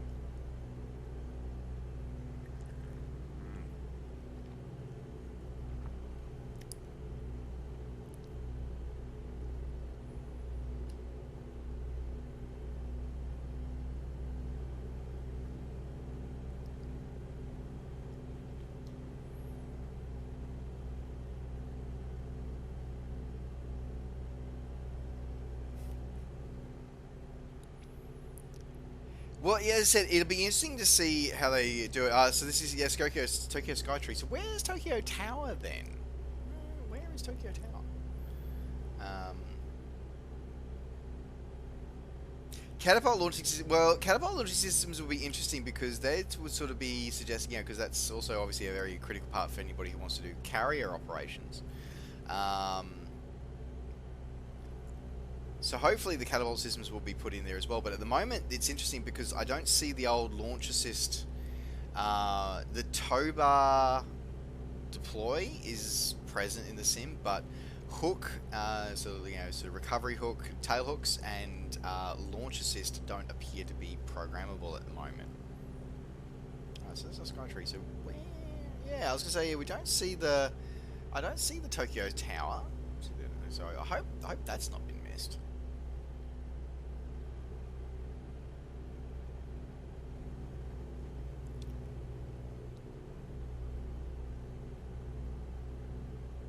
Or maybe Godzilla got to the Tokyo Tower before it made this in here.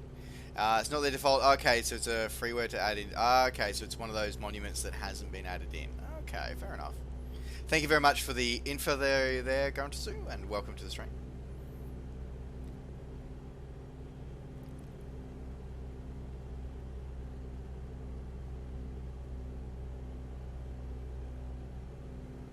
Flight design X-ray Golf Sierra contact Shimafuse approach on 126.0.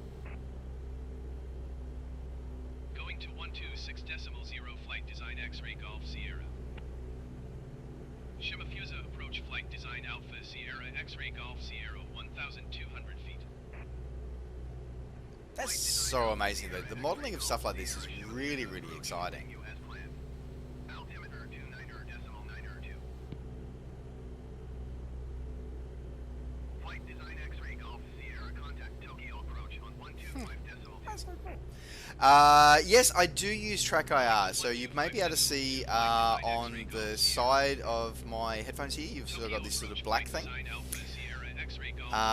So that is the Pro Clip for Track IR. So it's got 3 active IR LEDs in it, which are then picked up by the receiver I've got mounted above my monitor. Alright, so we'll head cross country now for our final stop for the night.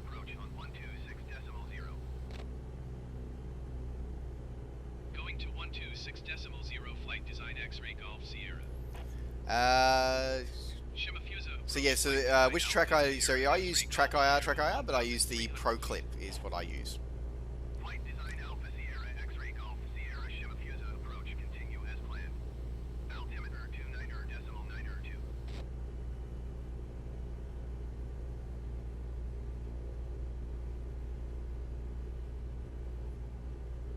I was about to say, I thought they were golf courses before. I think these are just like open parks, which is, that would be so cool. Like it's in a city that's so densely populated, like Japan, having places to make sure that there are plenty of like open spaces and parks and greenery to be able to enjoy the open air.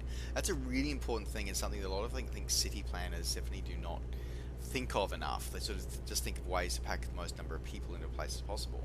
But it's really important as I think many of us are learning, the fact that a lot of us have been in some form of lockdown over the last sort of 8 months, that the need for fresh air and open space is actually incredibly primal. And even doing things like what we're doing here, get to do here, fly sims, be able to explore the world.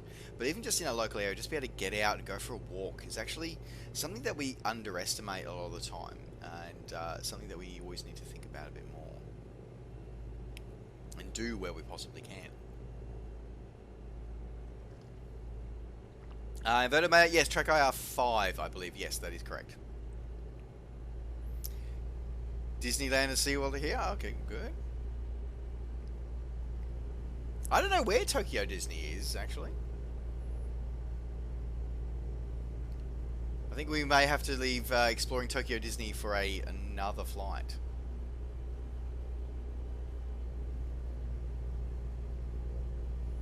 So I'm going to head over to RJTL and come in for a full stop there.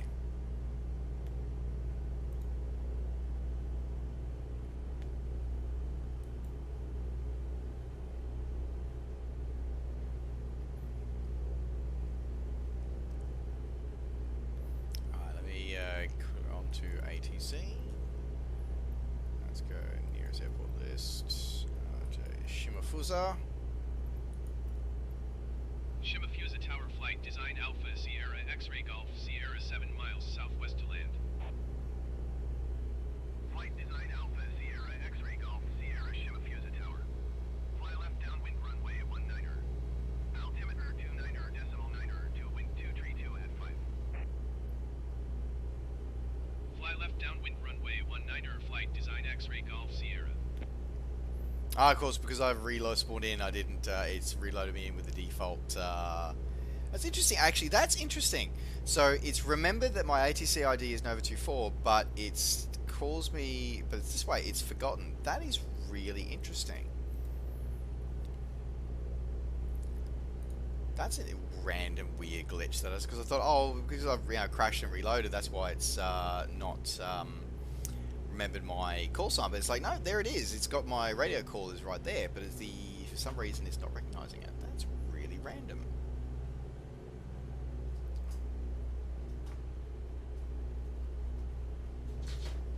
Oh, excuse me. My first officers are currently fighting off stream. One moment, guys. Hey, oi, pair of you. Be nice to your brother. Thank you. No, I will have no fighting on the flight deck. Thank you very much.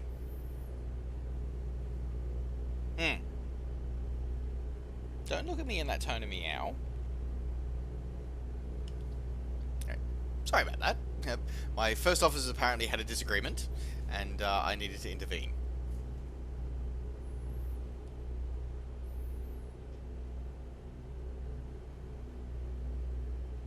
Yeah, it's that's really interesting that it worked for you, Vash, but not for me. That is really interesting.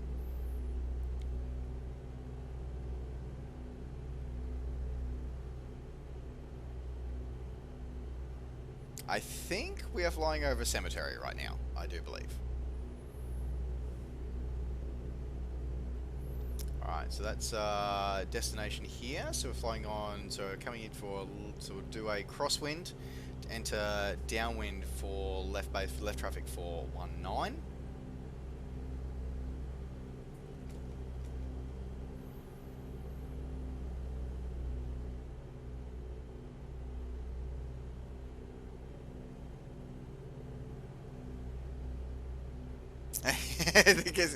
I think my my co-pilot, my ferry co-pilots do need to have some important lessons in cockpit resource management. Funnily enough, so as a completely weird side tangent there, so many moons ago, in a previous career life, I was a lighting designer for stage productions and musicals and that kind of stuff. Dance shows, I pretty much did it all. There was one particular production that I worked on. It was based on a book which basically detailed a variety of cockpit resource management during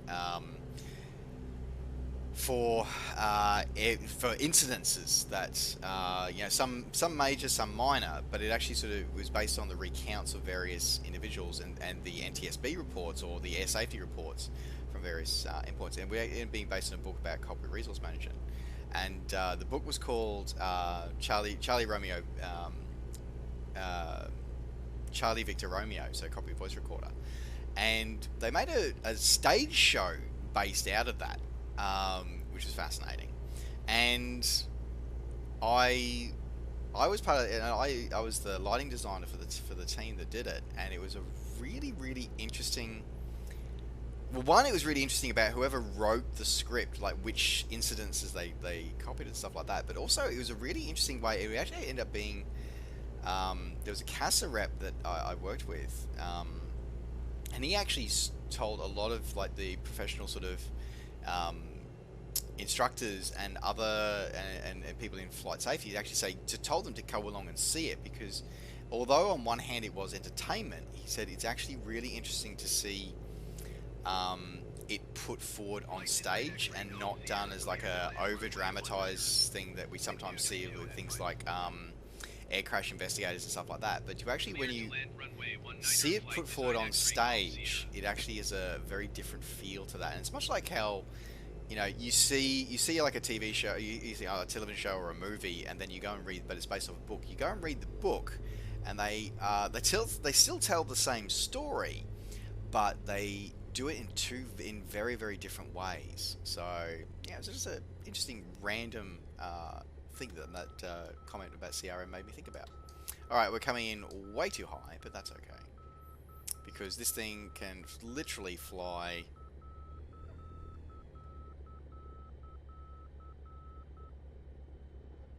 That's the markers. This thing, like, literally you can sneeze and this thing flies.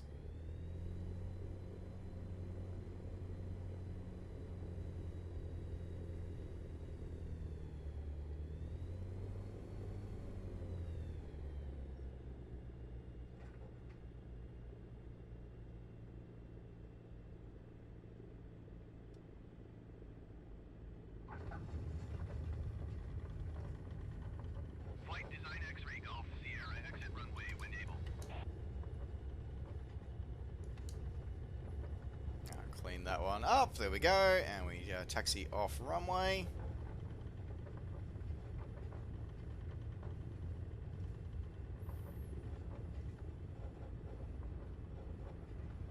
Bye, Drift.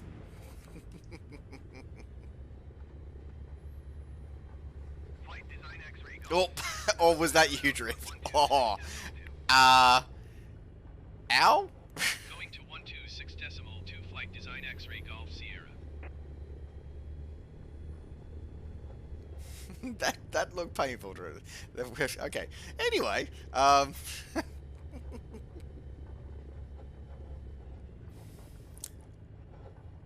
let's get ourselves parked up here, and I think that will be the end of our flying for tonight.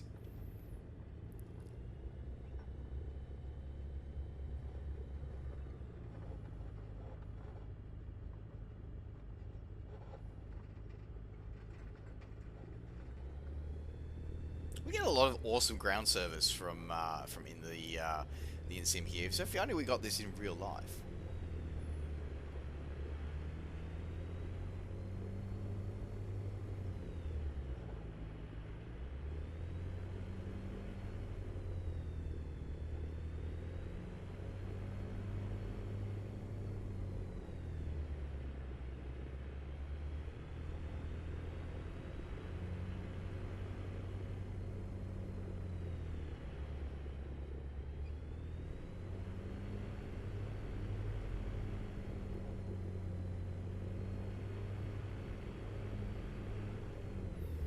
Go, and we go. Oh, that blue arrow means I can't even see my parking brake, so I'm gonna have to. Parking brake is on. Truck is off. Fuel cut off. Magnetos off. Flaps are set. Wind everything back down. Lights are off. And alternator battery master is off, and then quickly turn up get our assistance off so we can finish that one off. Otherwise we'll have a terrible blue things everywhere. Alright, and there we go, we're done. We are done for this flight. Thank you very much everyone for flying with us tonight, because that has been a lot of fun and something different. Prefer me landing on the roof. I know. I would love to have finished on the landing on that helipad, but yeah, it's I need to crank the wind up for that one, I think. All right.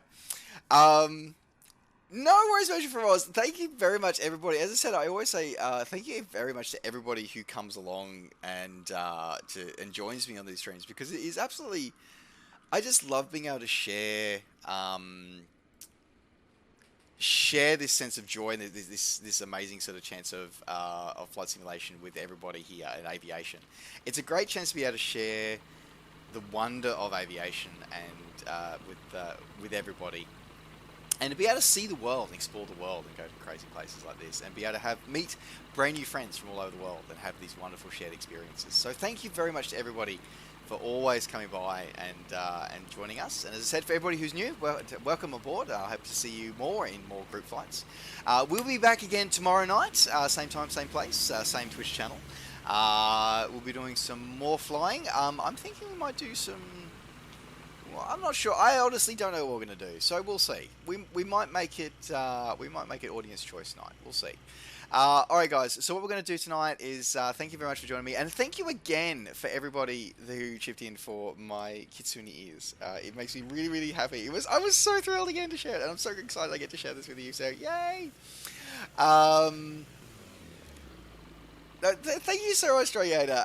And good night to you too as well. Or good morning to everybody else. Braytech, no problems at all. Got the t-shirt. No problems. I will have a nice weekend as well.